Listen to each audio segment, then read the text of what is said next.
ಸರಣಿ ಉಪನ್ಯಾಸ ಕಾರ್ಯಕ್ರಮ 5ನೇ ಸರಣಿ ಉಪನ್ಯಾಸ ಕಾರ್ಯಕ್ರಮ.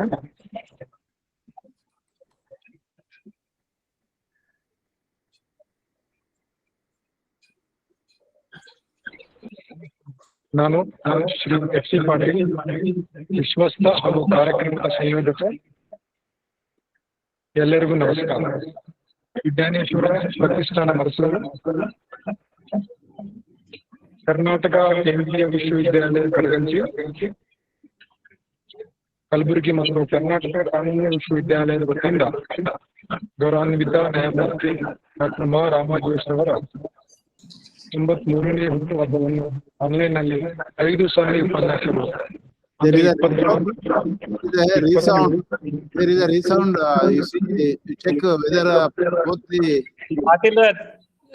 ಎಕೋ ಆಗ್ತಾ ಇದೆ ನಿಮ್ sound.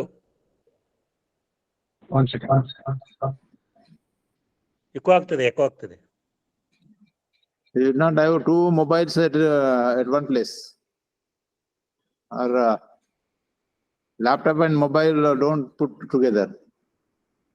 No, that is not mobiles. Here they have connected audio connection for in VTU regional center, so it's coming from there. ನೀವು ಹೊರಗಡೆ ಬರಿ, ಇಲ್ಲ ಅಂದ್ರೆ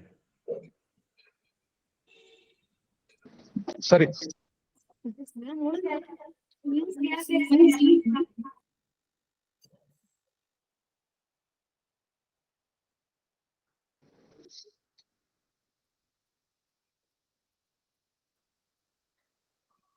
ಶ್ರೀ ಸುರೇಶ್ ಬುಲ್ಬುಲೆ ನಮ್ಮ ವಿಶ್ವಾಸ್ತರು ಕೂಡ ಜಾಯ್ನ್ ಆಗಿದ್ದಾರೆ. Okay, is it normal now? ಈ ಕರೆಕ್ಟ್ ಮಾಡಿ. ನಂದೊಂದು ಸರ್ತಿ ಹೇಳ್ತಾ ಇದ್ದೀನಿ ಮೊದಲಿಡಿದು. ಗೌರವಾನ್ವಿತ ನ್ಯಾಯಮೂರ್ತಿ ಡಾಕ್ಟರ್ ರಾಮ ಜೋಯಿಸ್ ಅವರ 93ನೇ ಹುಟ್ಟುಹಬ್ಬದ ಆಚರಣೆ ನಿಮಿತ್ತ ಸರಣಿ ಉಪನ್ಯಾಸ ಕಾರ್ಯಕ್ರಮಗಳು ನಡೆಸ್ತಾ ಇದ್ದೀವಿ. ನಾನು ಶ್ರೀ ಎಸ್.ಸಿ. ಪಾಟೀಲ್, ವಿಶ್ವಸ್ತ ಹಾಗೂ ಕಾರ್ಯಕ್ರಮದ ಸಂಯೋಜಕ. ಎಲ್ಲರಿಗೂ ನಮಸ್ಕಾರ. ವಿಜ್ಞಾನೇಶ್ವರ ಪ್ರತಿಷ್ಠಾನ ಮರತೂರು, ಕರ್ನಾಟಕ ಕೇಂದ್ರೀಯ ವಿಶ್ವವಿದ್ಯಾಲಯ ಕಡಗಂಚಿ ಕಲಬುರಗಿ ಮತ್ತು ಕರ್ನಾಟಕ ಕಾನೂನು ವಿಶ್ವವಿದ್ಯಾಲಯದ ವತಿಯಿಂದ ಗೌರವಾನ್ವಿತ ನ್ಯಾಯಮೂರ್ತಿ ಡಾಕ್ಟರ್ ರಾಮ ಜೋಯಿಸ್ ಅವರ 93ನೇ ಹುಟ್ಟುಹಬ್ಬವನ್ನು ಆನ್ಲೈನ್ ನಲ್ಲಿ 5 ಸರಣಿ ಉಪನ್ಯಾಸಗಳು ಅಂದ್ರೆ 26 ಜುಲೈ, 27, 28 ಮತ್ತು ಆಗಸ್ಟ್ 3, 7 ಅಂದ್ರೆ ಇವತ್ತಿಂದು ಕೊನೆಯ ಮೂಲಕ ಆಚರಿಸುತ್ತಿದ್ದೇವೆ. ನ್ಯಾಯಮೂರ್ತಿ ರಾಮ ಜೋಯಿಸ್ ರವರು ಸರಳ ಸಜ್ಜನಿಕೆಯ ಸಾಕಾರ ಮೂರ್ತಿ ಮತ್ತು ಪರಿಶಿಷ್ಟ ಜಾತಿ ಪಂಗಡಗಳ ಬಗ್ಗೆ ಅಪಾರ ಕಾಳಜಿ ಉಳ್ಳವರು. ಪಾಟೀಲ್ರ ವಾಯ್ಸ್ ಆಯ್ತು ನಿಮ್ದು. ನ್ಯಾಯಶಾಸ್ತ್ರ ಕುರಿತು ಆಳವಾದ ಅಧ್ಯಯನ ಮಾಡಿದವರು. ರಿಲಿಜನ್ ಮತ್ತು ಧರ್ಮದಲ್ಲಿನ ವ್ಯತ್ಯಾಸ ಭಾರತೀಯರಿಗೆ ಮನಗಾಣಿಸಿದರು. ಮೇರು ವ್ಯಕ್ತಿತ್ವದ ನ್ಯಾಯಮೂರ್ತಿಗಳ ವಿಚಾರಗಳನ್ನು ಸಮಾಜದ ಕಟ್ಟಕಡೆಯ ವ್ಯಕ್ತಿಗೆ ಮತ್ತು ಯುವ ಪೀಳಿಗೆಗೆ ತಲುಪಿಸುವ ಸಾಧನವನ್ನಾಗಿ ಅವರ ಜನ್ಮದಿನದ ಅರ್ಥಪೂರ್ಣ ಆಚರಣೆ ಆಯೋಜಿಸಲಾಗಿದೆ. ಸಂತೃಪ್ತ ಮತ್ತು ಸಮೃದ್ಧ ಪಾರಿವಾರಿಕ ಜೀವನ ನಡೆಸಿದವರು. ಅವರ ಜನ್ಮದಿನದ ಸಂದರ್ಭದಲ್ಲಿ ಅವರಿಗೆ ಪ್ರಿಯವಾದ ಭಾರತೀಯ ಕಾನೂನು ಶಾಸ್ತ್ರ ಜೊತೆಗೆ ಪ್ರಸ್ತುತ ಕಾನೂನು ಅಧ್ಯಯನ ಕುರಿತಂತೆ ತಜ್ಞರಿಂದ ಉಪನ್ಯಾಸವನ್ನು ಏರ್ಪಡಿಸಲಾಗಿದೆ. ಕಾರ್ಯಕ್ರಮದಲ್ಲಿ ಇಂದು ಉಪನ್ಯಾಸ ನೀಡಲು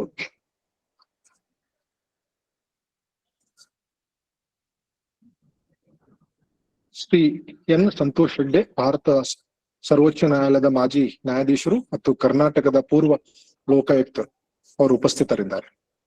ಮತ್ತು ಇಂದಿನ ಕಾರ್ಯಕ್ರಮದ ಅಧ್ಯಕ್ಷತೆ ವಹಿಸಲಿರುವ ಕೇಂದ್ರೀಯ ವಿಶ್ವವಿದ್ಯಾಲಯ ಕರ್ನಾಟಕ ಕಲಬುರಗಿಯ ಮಾನ್ಯ ಕುಲಪತಿಗಳು ಪ್ರೊಫೆಸರ್ ಬಟ್ಟು ಸತ್ಯನಾರಾಯಣ ರವರು ಮತ್ತು ಕರ್ನಾಟಕ ಕಾನೂನು ವಿಶ್ವವಿದ್ಯಾಲಯದ ಮಾನ್ಯ ಕುಲಪತಿಗಳು ಹಾಗೂ ಉಪನ್ಯಾಸಕರು, ವಿದ್ಯಾರ್ಥಿಗಳು, ನ್ಯಾಯಮೂರ್ತಿ ರಾಮ ಜೋಯಿಸ್ ರವರ ಪರಿವಾರದ ಅಭಿಮಾನಿ ಬಳಗದ ಸದಸ್ಯರು, ವಿಶ್ರಾಂತ ರಾಜ್ಯಸಭಾ ಸದಸ್ಯರು ಮತ್ತು ಪ್ರತಿಷ್ಠಾನದ ಮಾನ್ಯ ಅಧ್ಯಕ್ಷರಾದ ಶ್ರೀ ಬಸವರಾಜ್ ಪಾಟೀಲ್ ಸೇಡಂರವರು, ವಿಜ್ಞಾನೇಶ್ವರ ಪ್ರತಿಷ್ಠಾನದ ಹಿರಿಯ ವಿಶ್ವಸ್ತರು, ಉಪನ್ಯಾಸ ಸರಣಿಗಳ ಪ್ರೇರಕರಾದ ಶ್ರೀ ಮಹಾದೇವಯ್ಯ ಕರದಳ್ಳಿಯವರು, ಶ್ರೀ ಸುರೇಶ್ ಬುಲ್ಬುಲೆಯವರು, ವಿಶ್ರಾಂತ IAS ಅಧಿಕಾರಿಗಳಾದ ಶ್ರೀ ಎಂ ಲಕ್ಷ್ಮೀನಾರಾಯಣರವರು, ಮರತೂರಿನ ಶ್ರೀ ಗುಂಡಪ್ಪ ಕಂಬಾರ್, ಡಾಕ್ಟರ್ ವಾಸುದೇವ್ ಸೇಡಂರವರು, ಬೆಂಗಳೂರಿನ ನ್ಯಾಯವಾದಿಗಳಾದ ವಿಕ್ರಮ್ ಪಡಿಕೆಯವರು, ತುಮಕೂರು ವಿಶ್ವವಿದ್ಯಾಲಯದ ಪ್ರೊಫೆಸರ್ ಎಂ ಕೊಟ್ರೇಶ್ ರವರು, ಮರತೂರಿನ ಡಾಕ್ಟರ್ ಬಸವರಾಜ್ ಪಾಟೀಲ್, ಶ್ರೀ ಯೋಗೇಶ್ವರ್ ಯಾಜ್ಞವಲ್ಕ ಸಮಿತಿ ಅಧ್ಯಕ್ಷರು, ಕಾರ್ಯಕ್ರಮದ ಸಂಯೋಜಕರಾದ ಹಿರಿಯ ವಕೀಲರಾದ ಅಮಿತ್ ಕುಮಾರ್ ದೇಶಪಾಂಡೆ ಅವರು, ವಿಶ್ವವಿದ್ಯಾಲಯಗಳ ಮಾನ್ಯ ಕುಲಪತಿಗಳು, ಮಾನ್ಯ ನ್ಯಾಯಾಧೀಶರು, ಕಾನೂನು ಮಹಾವಿದ್ಯಾಲಯದ ಮತ್ತು ಅನ್ಯಾನ್ಯ ಮಹಾವಿದ್ಯಾಲಯಗಳ ಪ್ರಾಚಾರ್ಯರು, ಉಪನ್ಯಾಸಕರು, ವಿದ್ಯಾರ್ಥಿಗಳು ಹಾಗೂ ನ್ಯಾಯವಾದಿಗಳು ಉಪನ್ಯಾಸ ಕಾರ್ಯಕ್ರಮಕ್ಕೆ ಸೇರಲಿದ್ದಾರೆ.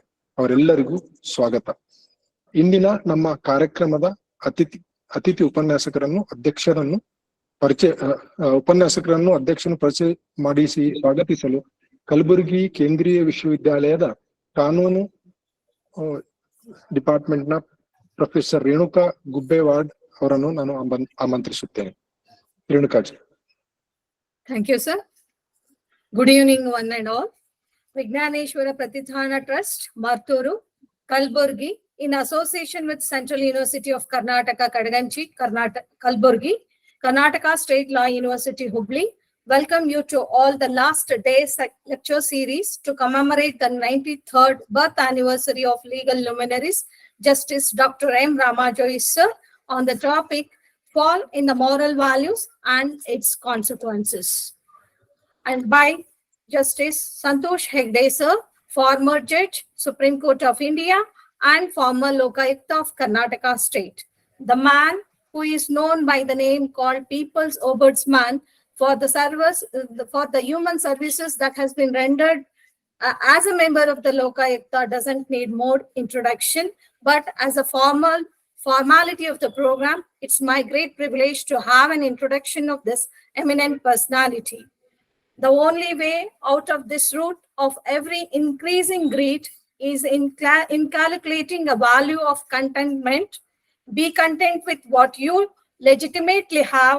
I know a lot of dedication and determination is required for this, but once it is accomplished, any amount of temptation can be countered. By the words of Honorable Justice N.Santosh Hegde, sir, sir has born in Nitte, the place in Udupi district of Karnataka in the year 1940, and completed his primary and secondary education and entered the legal profession by enrolling as an advocate in the year 1966. And sir has also rendered the service as Advocate General for the state of Karnataka from year 1984 to 1988. Sir has rendered I worked as a Solicitor General of Union of India for the period 1989 to 1990 and reappointed in the year 1998.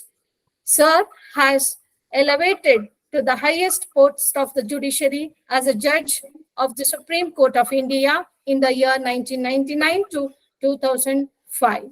As a chairman of Telecom Dispute Settlement Appellant Tribunal, sir has rendered as a member of an executive body too.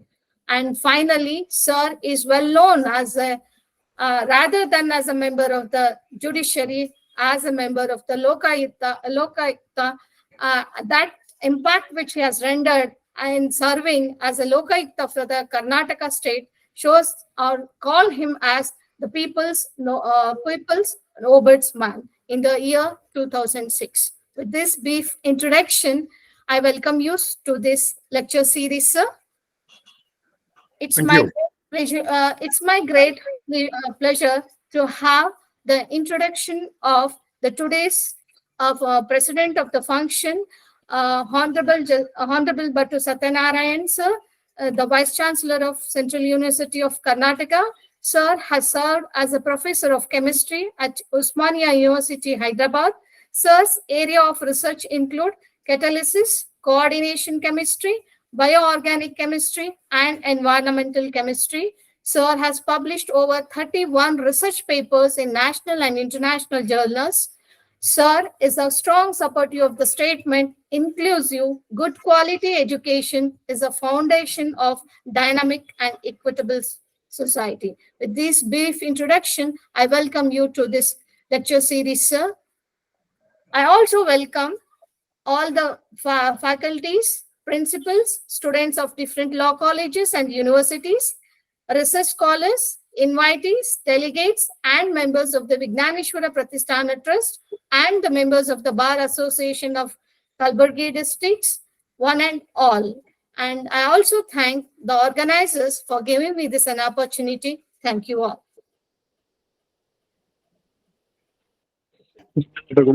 Professor Renuka Gubbewad ಅವರಿಗೆ ಇಂದಿನ ಕಾರ್ಯಕ್ರಮದಲ್ಲಿ ಮುಖ್ಯ ಭಾಷಣಕಾರರಾಗಿ ಆಗಮಿಸಿದ ಶ್ರೀ ಎನ್.ಸಂತೋಷ್ ಹೆಗ್ಡೆ, ಭಾರತ ಸರ್ವೋಚ್ಚ ನ್ಯಾಯಾಲಯದ ಮಾಜಿ ನ್ಯಾಯಾಧೀಶರು ಮತ್ತು ಕರ್ನಾಟಕದ ಪೂರ್ವ ಲೋಕಾಯುಕ್ತರು ತಮ್ಮ ಉಪನ್ಯಾಸ ನೀಡಬೇಕೆಂದು ವಿನಂತಿಸುತ್ತೇನೆ.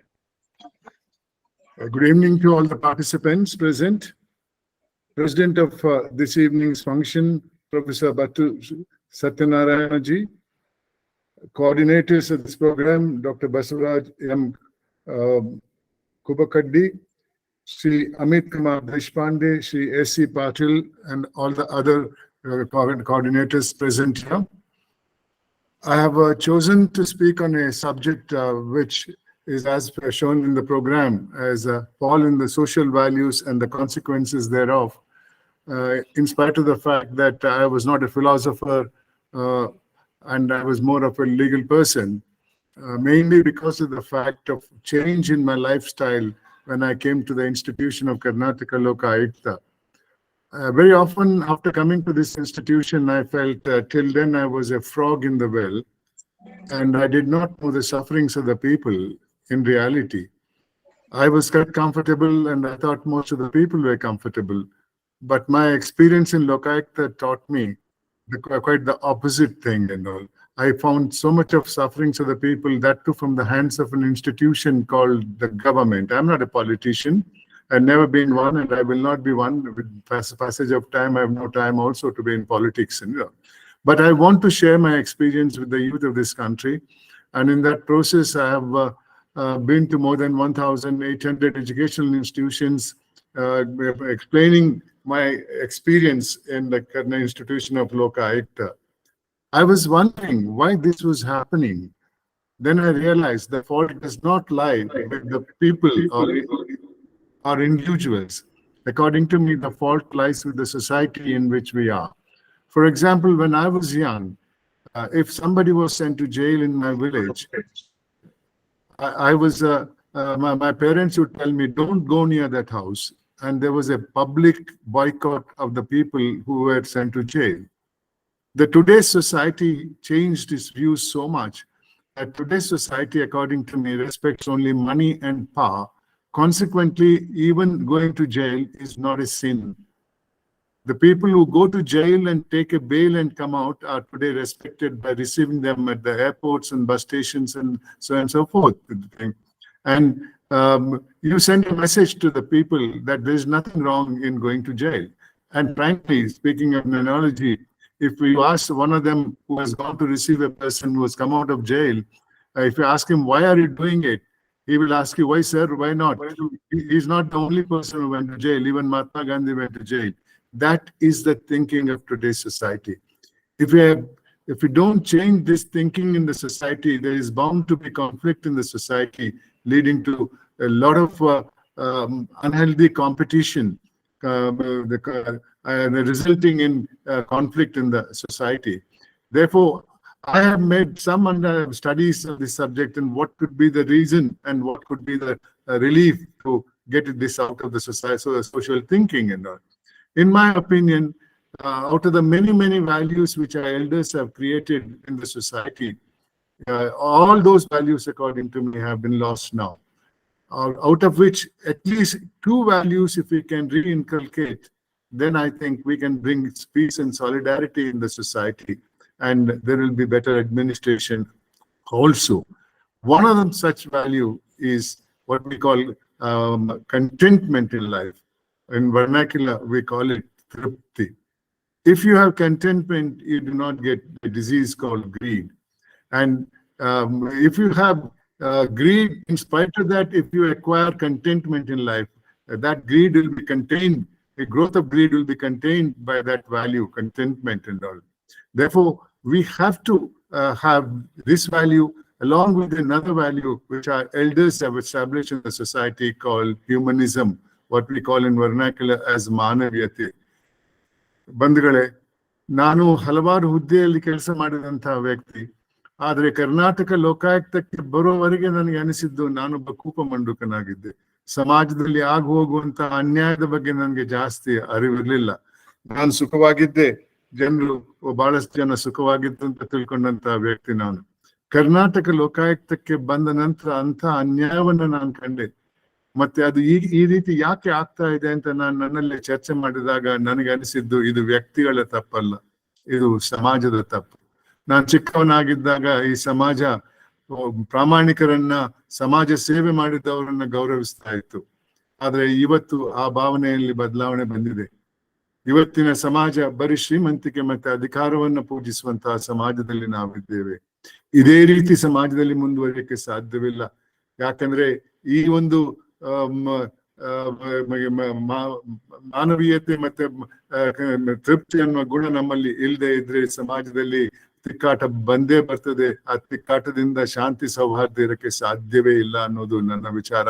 ಅದಕ್ಕಾಗಿ ಇದನ್ನ ಎದುರಿಸಬೇಕಾದ್ರೆ, ಈ ಬದಲಾವಣೆ ತರಬೇಕಾದ್ರೆ ನಮ್ಮಲ್ಲಿ ಎರಡು ಮೌಲ್ಯಗಳ ಅಗತ್ಯವಿದೆ. ಒಂದು ತೃಪ್ತಿ ಎನ್ನುವ ಗುಣ. ತೃಪ್ತಿ ಇದ್ರೆ ದುರಾಸೆ ಬರಲ್ಲ. ದುರಾಸೆ ಇದ್ದು ತೃಪ್ತಿಯನ್ನು ಅಳವಡಿಸಿದ್ರೆ ಆ ದುರಾಸೆಗೆ ತೃಪ್ತಿ ಮಟ್ಟ ಆಗ್ತದೆ. ಎರಡನೇದ್ದು ಮಾನವೀಯತೆ. ಈ ಎರಡು ಮೌಲ್ಯಗಳ ಅಗತ್ಯ ಇದೆ.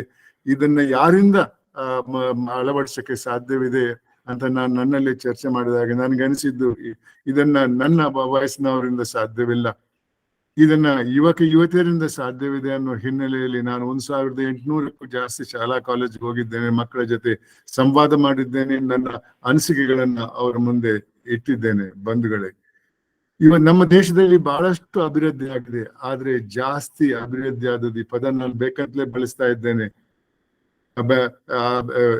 ಜಾಸ್ತಿ ಅಭಿವೃದ್ಧಿ ಆದದ್ದು ದುರಾಸೆ ಅನ್ನೋ ರೋಗ. ಉದಾಹರಣೆಗೆ 50ನೇ ದಶಕದಲ್ಲಿ, ನಾನು ಒಂದೊಂದು ದಶಕದ ಒಂದೊಂದು ಉದಾಹರಣೆ ಕೊಡ್ತೇನೆ, ಎಲ್ಲ ಹಗರಣಗಳ ಉದಾಹರಣೆ ಕೊಡಕ್ಕೆ ಸಮಯ ಇಲ್ಲ. 50ನೇ ದಶಕದಲ್ಲಿ ಜೀಪ್ ಹಗರಣ ಅಂತ ಒಂದು ಹಗರಣ ಬಯಲಿಗೆ ಬಂದಿತ್ತು. ಅದರಲ್ಲಿ ಈ ದೇಶಕ್ಕೆ ಆದ ನಷ್ಟ 52 ಲಕ್ಷ. ಮುಂದಿನ ದಶಕದಲ್ಲಿ ಬೋಫರ್ಸ್ ಅನ್ನೋ ಒಂದು ಹಗರಣ ಬಂತು. ಅದರಲ್ಲಿ ದೇಶಕ್ಕೆ ಆದ ನಷ್ಟ 64 ಕೋಟಿ. ತದನಂತರದ ದಶಕದಲ್ಲಿ ಇನ್ನೊಂದು ಹಗರಣ ಬಯಲಿಗೆ ಬಂತು, ಕಾಮನ್ವೆಲ್ತ್ ಗೇಮ್ಸ್. ಅದರಲ್ಲಿ ದೇಶಕ್ಕೆ ಆದ ನಷ್ಟ 70,000 ಕೋಟಿ ರೂಪಾಯಿ. ತದನಂತರ 2G ಅನ್ನುವ ಹಗರಣ ಬಂತು. ಅದರಲ್ಲಿ ದೇಶಕ್ಕೆ ಆದ ನಷ್ಟ 1,75,000 ಕೋಟಿ. ಒಂದೊಂದು ಹಗರಣದಲ್ಲಿ ಇಷ್ಟೊಂದು ಹಣ ಸೋರ್ಕೊಂಡು ಹೋಗ್ತದೆ. ಇಷ್ಟೊಂದು ಹಣ ಸೋರ್ಕೊಂಡು ಹೋದ್ರೆ ದೇಶದ ಅಭಿವೃದ್ಧಿ ಯಾವ ರೀತಿಯಲ್ಲಿ ಆಗಕ್ಕೆ ಸಾಧ್ಯವಿದೆ ಬಂಧುಗಳೇ? ಸ್ವಲ್ಪ ಯೋಚನೆ ಮಾಡಿ. 1985ರಲ್ಲಿ ಅಂದಿನ ಪ್ರಧಾನಮಂತ್ರಿ ದಿವಂಗತ ರಾಜೀವ್ ಗಾಂಧಿ ಅವರು ಬಹಿರಂಗವಾಗಿ ಹೇಳಿದಂತಹ ಮಾತು. ಅಂದು 1985ರಲ್ಲಿ ಸರ್ಕಾರ ಅಭಿವೃದ್ಧಿ ಕೊಟ್ಟಂತಹ 1 ರೂಪಾಯಲ್ಲಿ ಕೊನೆ ಹಂತಕ್ಕೆ ಹೋದದ್ದು 15 ಪೈಸೆ ಮಾತ್ರ. 85ನೇ ಇಸ್ವಿಯಲ್ಲಿ ನಾವು 2023ರಲ್ಲಿದ್ದೇವೆ. ಇವತ್ತು 100 ರೂಪಾಯಲ್ಲಿ 15 ಪೈಸೆ ಹೋಗ್ಬೋದೇ ಅಭಿವೃದ್ಧಿಗೆ? ಈ ರೀತಿ ಜೀವನ ಮಾಡಕ್ಕೆ ಸಾಧ್ಯವಿದೆ? ಈ ರೀತಿ ದುರಾಸೆಯನ್ನ ಇಟ್ಕೊಂಡು ದೇಶದ ಸೇವೆ ಮಾಡಕ್ಕೆ ಸಾಧ್ಯವಿದೆ? ಸ್ವಲ್ಪ ಯೋಚನೆ ಮಾಡಿ. My dear students, the future is in your hands. If you don't change the thinking of the society and inculcate at least the two values, the contentment and humanism, there will be no peace in the society. Our country has developed, yes, but of all the development, the highest development, I'm deliberately using the word development, is in the field of greed. For example, in the decade of 50s, there was a scam called cheat scam. Hundreds of scams take place in one decade, but I can give you, for want of time, only one example in few decades and all. The next decade, there was a scam called Bofors. Country lost 64 crores of rupees and all. The next decade, there was a scam called Commonwealth Games, and the country lost 70,000 crores of rupees and all. Thereafter, there was a scam called 2G, and the country lost 1,76,000 crores. If so much of money is siphoned off from the money meant for development, what is the development can you foresee? Please try and understand the thing and all. In 1985, then the Prime Minister of India, late Rajiv Gandhi, publicly mentioned in one of his speeches that out of 1 rupee the government gave for development at that point of time, in 1985, he said only 15 paise reached the development. God knows where the 85% went. Try and understand what is the development we are talking about. We are in 2023. And out of 100 rupees today, would 15 paise reach the target? With this much of greed in the society and this much of siphoning of the money from the state meant for development, what sort of a message are we sending to the youth of this country? Become rich. Doesn't matter how you become rich. But you must somehow or other make money. If that is the motto, then forget about peace in this country. When I say contentment, it doesn't mean that you get a degree, you get a job, you become a sannyasi. No, you all must have an ambition. Ambition to study more, ambition to become somebody big, ambition even to become rich. Legitimately earned wealth is no product of sin. Earn as much as you can, but don't steal it from somebody's pocket. Don't steal it from somebody's plate. That will never, ever give you happiness. My dear students, happiness doesn't come with wealth alone. Happiness is a state of mind. And if you have contentment, that contentment teaches you what really happiness is. You would be reading in the newspapers, so-and-so is raided and so much of money is recovered. Do you think he's happy? Not because of he's raided, but even before that, he's anticipating a raid. He won't get sleep. When will the ED raid him? When will the income tax raid him? When will the robbers come? What will be the future of his children who see so much of money amassed in his house? Try and understand. You can be happy only if your neighbor is happy. And if your neighbor is happy, your country will be happy. Be happy. Earn as much as you can, but legitimately. My dear students, we have seen what's happening in this country. Politics at one point of time was service. In democracy, politics is absolutely necessary, but those who want to serve alone should get into politics. Today, politics has become a profession. Don't let politics become a profession. Today, politicians are paid very heavily. I have no quarrel on that. Let them take money. From what? From the legitimate sources, not from illegitimate. That doesn't mean the other two pillars of the Constitution is honest. The executive, the judiciary. No. They also come from this society only. ಈ ಸಮಾಜದಿಂದಲೇ ಶಾಸಕಾಂಗಕ್ಕೆ ಹೋಗ್ತಾರೆ, ಕಾರ್ಯಾಂಗಕ್ಕೆ ಹೋಗ್ತಾರೆ, ನ್ಯಾಯಾಂಗಕ್ಕೆ ಹೋಗ್ತಾರೆ ಜನರು. ಅವರಲ್ಲಿ ಏನು ವ್ಯತ್ಯಾಸ ಬರಲ್ಲ. ಎಲ್ಲರಲ್ಲೂ ಈ ದುರಾಸೆ ಅನ್ನೋ ರೋಗ ಹುಟ್ಟುವ ಸಂದರ್ಭಗಳು ಉದ್ಭವ ಆಗಬಹುದು. ಆವಾಗ ಈ ದೇಶದಲ್ಲಿ ಆಗುವಂತಹ ಗೊಂದಲಕ್ಕೆ ಮಿತಿ ಇರಲ್ಲ. ಎಲ್ಲೂ ಶಾಂತಿ ಸೌಹಾರ್ದ ಇರಕ್ಕೆ ಸಾಧ್ಯವಿರಲ್ಲ. ಇವತ್ತು ನೋಡಿ, IAS IPS ಅಧಿಕಾರಿಗಳು, ನ್ಯಾಯಾಧೀಶರುಗಳು ರಾಜೀನಾಮೆ ಕೊಟ್ಟು ಚುನಾವಣೆ ನಿಲ್ತಾರೆ. ಯಾಕೆ? ದೇಶ ಸೇವೆ ಮಾಡಕ್ಕೆ ಅಲ್ಲ. ಅವರ ದುರಾಸೆಗೆ ಒಂದು ಸಕ್ಸಸ್ ಸಿಗ್ಬೇಕಂತ. ಬನ್ನಿ ರಾಜಕೀಯ, ಬನ್ನಿ ಅಂದ್ರೆ ನೀವು ಹೋಗಿ. ನಾನಿಲ್ಲ ರಾಜಕೀಯದಲ್ಲಿ, ರಾಜಕೀಯಕ್ಕೆ ಹೋಗಿ, ಆದ್ರೆ ದೇಶ ಸೇವೆ ಮಾಡಿ. ಅದನ್ನ ವೃತ್ತಿಯಾಗಿ ಮಾಡಬೇಡಿ.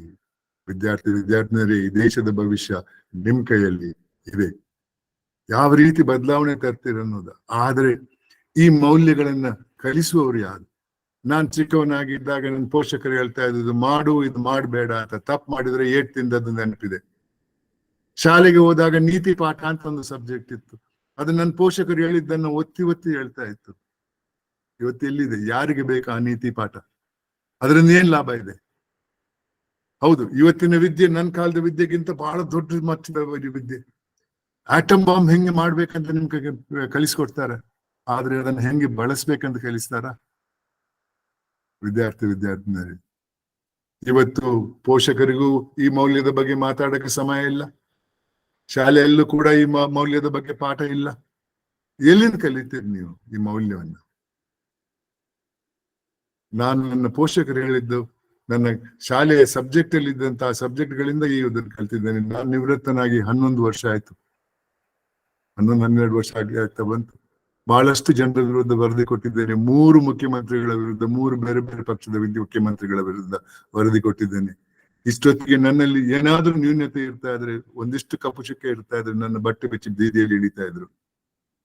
ಆದ್ರೆ ಇಷ್ಟು ಮಾತ್ರ ಅವ್ರಿಗೆ ಹೇಳಬಲ್ಲೆ, ಅವ್ರಿಗಿಂತ ಸಂತಸ ನನಗಿದೆ. ಅವ್ರಿಗಿರುವಂತ ಹೆದರಿಕೆ ನನ್ನಲ್ಲಿಲ್ಲ. ವಿದ್ಯಾರ್ಥಿನಿಯರಲ್ಲಿ, ಬದಲಾಯಿಸಿ ದೇಶದ ಭಾವನೆಯನ್ನ. Change the attitude of this society. Build a society whose foundation is on contentment and humanism. We all think we are born human beings. No, there is no species called human beings. We are all born to a species in science called Homo sapiens. That has nothing to do with humanism as we understand, as our elders understood. Humanism is a value our elders established in the society for peace and solidarity. Our elders, our poets have written, become what you want to become in your life, but become a human being first. What a message. How many of you have really understood this message and the consequences of not understanding the message? I, out of my experience, convey another message to the youth of this country whenever I visit the educational institutions, according to which I say, even if you are not born a human being, in your journey of your life, if you acquire humanism and die as a human being, no, there is no better glory than that. You will be doing a great service to the society and to the nation if you could inculcate the two values which our elders had established. ನಾವು ಹುಟ್ಟುವಾಗ ಮಾನವರಾಗಿ ಹುಟ್ಟಲ್ಲ ಬಂಧುಗಳೇ. Science ಅಲ್ಲಿ ಮಾನವ ಅನ್ನುವ ಗುಂಪೇ ಇಲ್ಲ. ನಾವು ಹುಟ್ಟುವುದು ಹೋಮೋಸಿಪಿಯನ್ಸ್ ಅನ್ನೋ ಒಂದು ಗುಂಪಿಗೆ. ಅದಕ್ಕೂ ಮಾನವೀಯತೆಗೂ ಯಾವ ಸಂಬಂಧನೂ ಇಲ್ಲ. ಮಾನವೀಯತೆ ಅನ್ನುವುದು ನಮ್ಮ ಹಿರಿಯರು ಕಟ್ಟಿದಂತಹ ಒಂದು ಮೌಲ್ಯ. ಸಮಾಜದಲ್ಲಿ ಶಾಂತಿ ಸೌಹಾರ್ದ ಇರಬೇಕನ್ನೋ ಹಿನ್ನೆಲೆಯಲ್ಲಿ ನಮ್ಮ ಹಿರಿಯರು ಮಾನವೀಯತೆಯನ್ನ ಸೃಷ್ಟಿ ಮಾಡಿದ್ರು. ಆದ್ರೆ ಎಷ್ಟು ಜನ ಆ ಮಾನವೀಯತೆಯನ್ನ ಅಳವಡಿಸಿಕೊಂಡಿದ್ದಾರೆ? ನಾನು ಶಾಲಾ ಕಾಲೇಜಿಗೆ ಹೋಗಿದ್ದಾಗ ನನ್ನದೇ ಒಂದು ಸಂದೇಶವನ್ನ ಈ ನಮ್ಮ ಕವಿಗಳು ಹೇಳಿದ ಸಂದೇಶದ ಹಿನ್ನೆಲೆಯಲ್ಲಿ ಹೇಳ್ತಾ ಇರ್ತೇನೆ. ಹುಟ್ಟುವಾಗ ಮಾನವರಾಗಿ ಹುಟ್ಟದೇ ಇದ್ರು ಜೀವನ ಪಥದಲ್ಲಿ ಮಾನವೀಯತೆಯನ್ನು ಅಳವಡಿಸಿಕೊಂಡು ಸಾಯುವಾಗ ಮಾನವನಾಗಿ ಸತ್ರೆ ಅದಕ್ಕೆ ಮೇಲ್ಪಟ್ಟಂತಹ ಗೌರವ ಯಾವುದೂ ಇಲ್ಲ. ಬಂಧುಗಳೇ, ನಾನು ಬರೀ ಭಾಷಣ ಮಾಡೋದು ಮಾತ್ರ ಅಲ್ಲ, ನನ್ನ ಜೀವನದಲ್ಲಿ ನಾನು ನಿಮ್ಗೆ ಹೇಳುವಂತಹ ಎಲ್ಲಾ ವಿಚಾರವನ್ನ ನಾನು ಅಳವಡಿಸ್ಕೊಂಡಿದ್ದೇನೆ. ನಾನು ಅದನ್ನ ನನ್ನ ಜೀವನದಲ್ಲಿ ನನ್ನ ಜೀವನದ ಭಾಗವಾಗಿ ಮಾಡಿದ್ದೇನೆ. ನಾನು ನಿವೃತ್ತನಾಗಿ 2011 ನಿವೃತ್ತನಾಗಿದ್ದೇನೆ. ನನ್ನಲ್ಲಿ ಒಂದಿಷ್ಟು ನ್ಯೂನ್ಯತೆ ಇರ್ತಾ ಇದ್ರೆ ಇಷ್ಟೊತ್ತಿಗೆ ನನ್ನ ಬಟ್ಟೆ ಬಿಚ್ಚಿ ಬೀದಿಯಲ್ಲಿ ಇಳಿತಾ ಇದ್ರು. 3 ಜನ ಮುಖ್ಯಮಂತ್ರಿಗಳ ವಿರುದ್ಧ ವರದಿ ಕೊಟ್ಟಿದ್ದೇನೆ. ಕಾಂಗ್ರೆಸ್ನವರು, JDSನವರು, BJPಯವರು. ನಾನು ರಾಜಕೀಯ ಪಕ್ಷಕ್ಕೆ ಸೇರಿದವನಲ್ಲ. ರಾಜಕೀಯಕ್ಕೆ ಇವತ್ತು ಪ್ರಜಾಪ್ರಭುತ್ವದಲ್ಲಿ ರಾಜಕೀಯದ ಅಗತ್ಯ ಬಹಳಷ್ಟಿದೆ. ಮುಂದಕ್ಕೆ ನೀವು ರಾಜಕೀಯಕ್ಕೆ ಬರಬೇಕು, ಆದ್ರೆ ರಾಜಕೀಯನ ವೃತ್ತಿ ಮಾಡ್ಕೊಂಡು ಬರಬೇಡಿ. ರಾಜಕೀಯದಿಂದ ಸಂಪಾದನೆ ಮಾಡಕ್ಕೆ ಬರಬೇಡಿ. ಜನತಾ ಸೇವೆ ಮಾಡುವಂತ ಇಚ್ಛೆ ಇದ್ರೆ ರಾಜಕೀಯಕ್ಕೆ ಬನ್ನಿ. ಎರಡನೇದಾಗಿ ಭ್ರಷ್ಟರನ್ನ ಬಹಿಷ್ಕರಿಸುವಂತ ಒಂದು ಮೌಲ್ಯವನ್ನ ಕೂಡ ಇಟ್ಕೊಳ್ಳಿ. ನೀವು ಅವ್ರ ಮುಂದೆ ಪ್ರತಿಭಟನೆ ಮಾಡಬೇಕಾಗಿಲ್ಲ, ಅವ್ರ ವಿರುದ್ಧವಾಗಿ ಹೇಳಿಕೆ ಕೊಡ್ಬೇಕಾಗಿಲ್ಲ, ಅವ್ರಿಗೆ ಬೈಬೇಕಾಗಿಲ್ಲ. ನೀವು ಪ್ರಾಮಾಣಿಕರಾಗಿ ಅವರಿಗೆ ಅವ್ರ ಕಾಲಿಡಿಯಕ್ಕೆ ಹೋಗ್ಬೇಡಿ. ಗೌರವ ಕೊಡಿ, ದೂರದಿಂದಲೇ ಗೌರವ ಕೊಡಿ. ಆವಾಗ ಸಂದೇಶ ಹೋಗ್ತಿದೆ ಅವರಿಗೆ, ನಾನು ಪ್ರಾಮಾಣಿಕನಾಗಿದ್ರೆ ನನ್ನನ್ನು ಗೌರವಿಸ್ತಾರೆ. ಹೇಳಿದ್ರೆ ಬರೀ ಹುದ್ದೆಯಲ್ಲಿ ಇದ್ದೇನೆ ಅನ್ನೋ ಒಂದೇ ಕಾರಣಕ್ಕಾಗಿ ಗೌರವಿಸಿಲ್ಲ, ಶ್ರೀಮಂತ ಅನ್ನೋ ಒಂದೇ ಕಾರಣಕ್ಕಾಗಿ ಗೌರವಿಸುವುದಿಲ್ಲ ಅನ್ನೋ ಒಂದು ಸಂದೇಶ ಅವರಿಗೆ ಹೋಗಿಯೇ ಹೋಗ್ತದೆ. ನನಗೆ 30 ನಿಮಿಷ ಮಾತಾಡಕ್ಕೆ ಟೈಮ್ ಕೊಟ್ಟಿದ್ದಾರೆ. ಇನ್ನು ಉಳಿದ ಸಮಯದಲ್ಲಿ ನಾನು ನನ್ನ ಲೋಕಾಯುಕ್ತದ ಕೆಲವು ಅನುಭವಗಳನ್ನು ನಿಮ್ಮ ಮುಂದೆ ಇಡ್ತೇನೆ. ಯಾವ ರೀತಿಯಲ್ಲಿ ನನ್ನಲ್ಲಿ ಬದಲಾವಣೆ ಬಂತು, ಯಾವ ಕಾರಣಕ್ಕಾಗಿ ಅಂತ. 2008 ಬಾಗಲಕೋಟೆಯಿಂದ ಒಬ್ರು ಅಂಗವಿಕಲ ಟೈಲರ್ ಮತ್ತೆ ಅವರ ಪತ್ನಿ ಒಂದು 6 ತಿಂಗಳ ಮಗುವನ್ನು ಕರ್ಕೊಂಡು ಬರ್ತಾರೆ. ಏನಪ್ಪ ಸಮಸ್ಯೆ ಅಂತ ಕೇಳಿದೆ. ಅವ್ರು ಹೇಳ್ತಾರೆ, ಸ್ವಾಮಿ, ಮಗು ನೋಡಕ್ಕೆ ಚೆನ್ನಾಗೇ ಇದೆ, ಆದ್ರೆ ಮಗುವಿಗೆ ಗುದದ್ವಾರ ಇಲ್ಲ. ತಿನ್ನುವುದು ಬಾಯಲ್ಲಿ, ಹೊರಗೆ ತರುವುದು ಬಾಯಲ್ಲಿ. ಬಾಗಲಕೋಟೆ ಡಾಕ್ಟರ್ ಹೇಳ್ತಾರೆ, ಬೇಸರ ಮಾಡ್ಕೊಳ್ಬೇಡಿ, ಈ ಮಗುವನ್ನ ಒಂದು ಸುಸಜ್ಜಿತ ಆಸ್ಪತ್ರೆ ಕರ್ಕೊಂಡು ಹೋಗಿ ಅಲ್ಲಿ ಮಕ್ಕಳ ತಜ್ಞ ಮಗುವನ್ನ ಆಪರೇಷನ್ ಮೂಲಕ ಸರಿಪಡಿಸಿಕೊಡ್ತಾನಂತ. ಅದನ್ನ ನಂಬಿ ಪೋಷಕರು ಆ ಮಗುವನ್ನ ಒಂದು ಸರ್ಕಾರಿ ಮೆಡಿಕಲ್ ಕಾಲೇಜ್ ಆಸ್ಪತ್ರೆಗೆ ಕರ್ಕೊಂಡು ಹೋಗ್ತಾರೆ. ಅಲ್ಲಿ ಮಕ್ಕಳ ತಜ್ಞ ಮಗುವನ್ನ ಪರೀಕ್ಷೆ ಮಾಡ್ತಾನೆ, ಎಲ್ಲಾ ಸರಿ ಮಾಡಿ ಕೊಡ್ತೇನೆ, ಆದ್ರೆ ಒಂದಿಷ್ಟು ಖರ್ಚಾಗ್ತದೆ ಅಂತಾನೆ. ಅವ್ರು ತಮ್ಮಲ್ಲಿದ್ದಂತ ಒಂದಷ್ಟು ಹಣವನ್ನ ಆತನ ಮೇಜಿನ ಮೇಲೆ ಇಡ್ತಾರೆ. ಆ ವೈದ್ಯ ಅದನ್ನ ಲೆಕ್ಕ ಹಾಕ್ತಾನೆ, ಮತ್ತೆ ಹೇಳ್ತಾನೆ, ಆ ಮೊತ್ತಕ್ಕೆ ನಾನು ಪಕ್ಕದಲ್ಲಿ ಒಂದು ಸಂಧಿ ಮಾಡ್ಕೊಡ್ತೇನೆ, ಈ ಸೊಂಟದ ಪಕ್ಕದಲ್ಲಿ ಮಲ ಅದರಿಂದ ಹೊರಗೆ ಹೋಗ್ತದೆ, ಮಗು ಒಂದು ಬ್ಯಾಗ್ ಹಾಕೊಂಡಿರ್ಬೇಕು ಮಲ ಶೇಖರಣೆ ಮಾಡಕ್ಕೆ ಜೀವನ ಪರ್ಯಂತ ಅಂತಾರೆ. ಎಂಥ ವೈದ್ಯ! ದೇವರನ್ನು ಕೇಳ್ಕೊಂಡಿರ್ಬೇಕು, ನನ್ಗೆ ವಿದ್ಯೆ ಕೊಡಿ, ನನ್ನನ್ನು ವೈದ್ಯನಾಗಿ ಮಾಡಿ, ನನ್ನನ್ನು ಮಕ್ಕಳ ತಜ್ಞನಾಗಿ ಮಾಡಿ, ನನಗೆ ಒಂದು ಸರ್ಕಾರಿ ಕೆಲಸ ಕೊಡಿಸಿ ಅಂತ ದೇವರು ಎಲ್ಲಾ ವರ ಕೊಟ್ಟು. ಆದ್ರೂ ಹೋಗಿ ಹೋಗಿ ಮಾಡುವುದೇನು? ಒಂದು ಸಂದರ್ಭ ಬರ್ತದೆ ಆತನಿಗೆ, ಆ ಮಗುವಿಗೆ ಭವಿಷ್ಯ ಕೊಡುವಂತಹ ಸಂದರ್ಭ. ಆದ್ರೆ ಆತನ ದುರಾಸೆ ಅದನ್ನು ಬಿಟ್ಟಿಲ್ಲ. ಬಂಧುಗಳೇ, ಎಂಥ ಒಂದು ವ್ಯಕ್ತಿ, ಸ್ವಲ್ಪ ಯೋಚನೆ ಮಾಡಿ. My dear students, Speaking of my experience in the Lokayukta, I would like to give few examples and I'll conclude my address to you all. In 2009, when senior Air Force officer telephoned to me from Hyderabad, he told me, Mr. Hegde, I didn't know him, but he must have read about my name, and he told me 3 days back his older brother's 18-year-old daughter is killed in a road accident. And in Bangalore, they are staying in Hyderabad. Having come to know of this, they've sent an ambulance to bring the body to the Hyderabad. But the body is in a government hospital in Bangalore, and the police are not handing over the body. So he said, please try and understand our sorrow. We have lost a young member of the family, and it's 3 days now. We haven't seen her face. We haven't concluded finished our last rites. I said, okay, I'll help you out. I'll call you back in a couple of hours. And I went to the hospital. I met the doctor, superintendent. And I told him the story. He said, no, it couldn't have happened because I have sent 2 trained doctors to that postmortem ward. Let's call him. And he sent the peon, and 1 doctor came, and the address is the superintendent. What's the hurry, sir? The body is not decaying. Body is in a freezer. Am I to treat the living patients first or examine the dead body first? What is this? He said, I asked him, the doctor, superintendent asked him, who asked you to go to the main building to treat that living patient? I sent you to the postmortem ward. He said, no, a patient's relative came to me. He said, this relative is not being treated properly. He wanted me to treat him. So out of humanism, I went there. So I asked him, doctor, did you know that patient or his relative before? He said, no. I said, I understood. The main building has 30-35 doctors. If he was not satisfied with 1 doctor, he could have gone to another doctor. But his greed didn't allow him. He's supposed to have gone and picked up a doctor from the postmortem ward. And here is a doctor who's supposed to do postmortem, and many bodies were lying there and the relatives were waiting outside. He didn't have the courtesy to finish his job. He went there. I said, I understood this thing about the cause for why you did not do the postmortem. I will deal with it separately, but I'll sit here until the postmortem is done and the body is put in the ambulance. Then we'll see what can be done.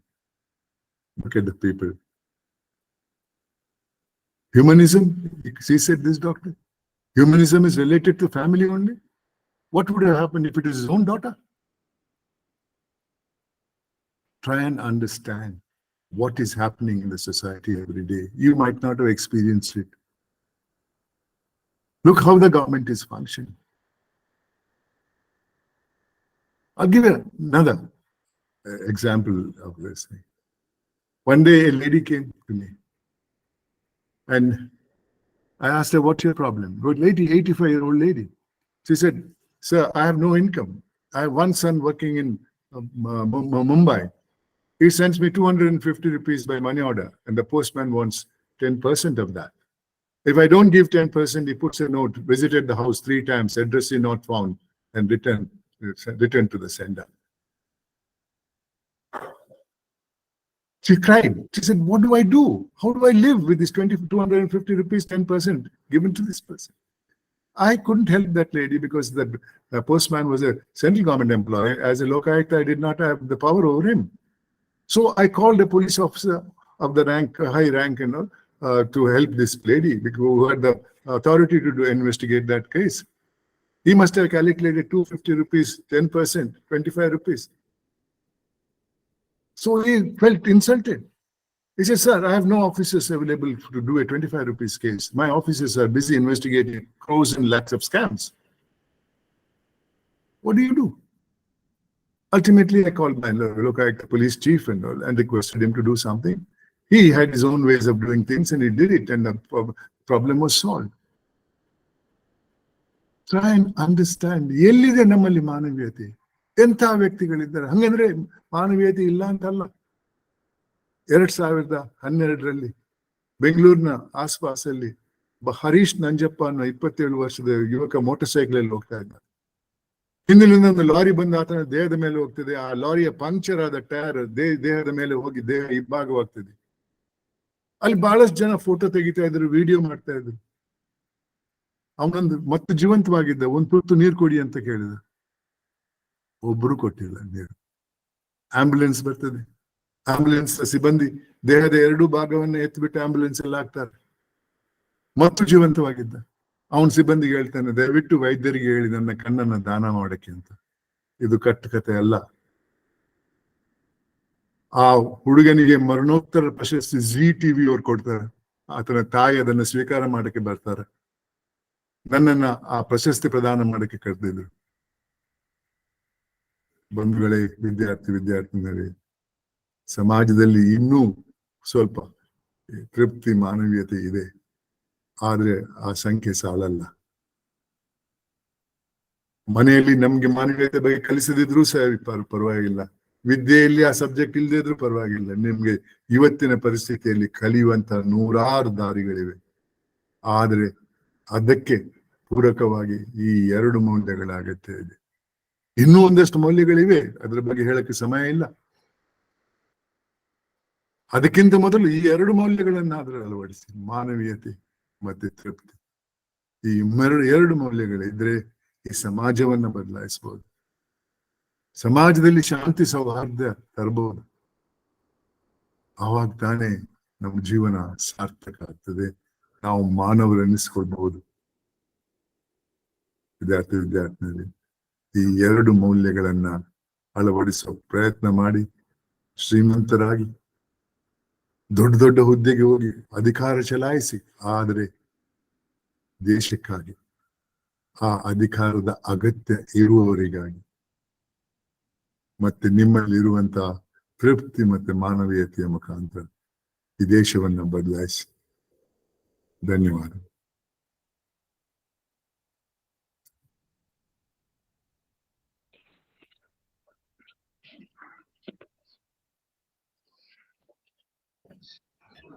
ಇಂದಿನ ವಿಷಯದ ಕುರಿತು ವಿಸ್ತೃತ ಉಪನ್ಯಾಸ ನೀಡಿದ Shri N.Santosh Hegde ಇವರಿಗೆ ಧನ್ಯವಾದಗಳು. ಪ್ರಶ್ನೆಗಳು ಯಾರಾದ್ರೂ ಕೇಳದಿದ್ರೆ ಕೈ ಎತ್ತಬೇಕು, ಮೈಕ್ ಅನ್ಮ್ಯೂಟ್ ಮಾಡಿ ಪ್ರಶ್ನೆ ಕೇಳಬೇಕು. ಪ್ರಶ್ನೆ ಕೇಳಿದ ತಕ್ಷಣ ಮತ್ತೆ ಮ್ಯೂಟ್ ಮಾಡಬೇಕು.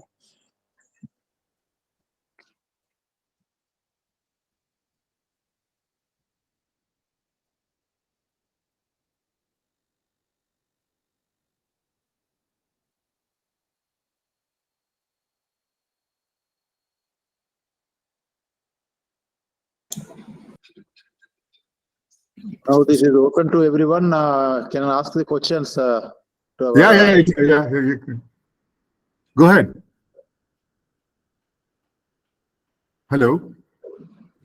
Please. No, sir, I am telling to others. I am just informing. Okay. So anyone can ask the questions to our honorable Judge Ji, Santosh Hegde Ji. So the students particularly can ask from the whatever you doubts.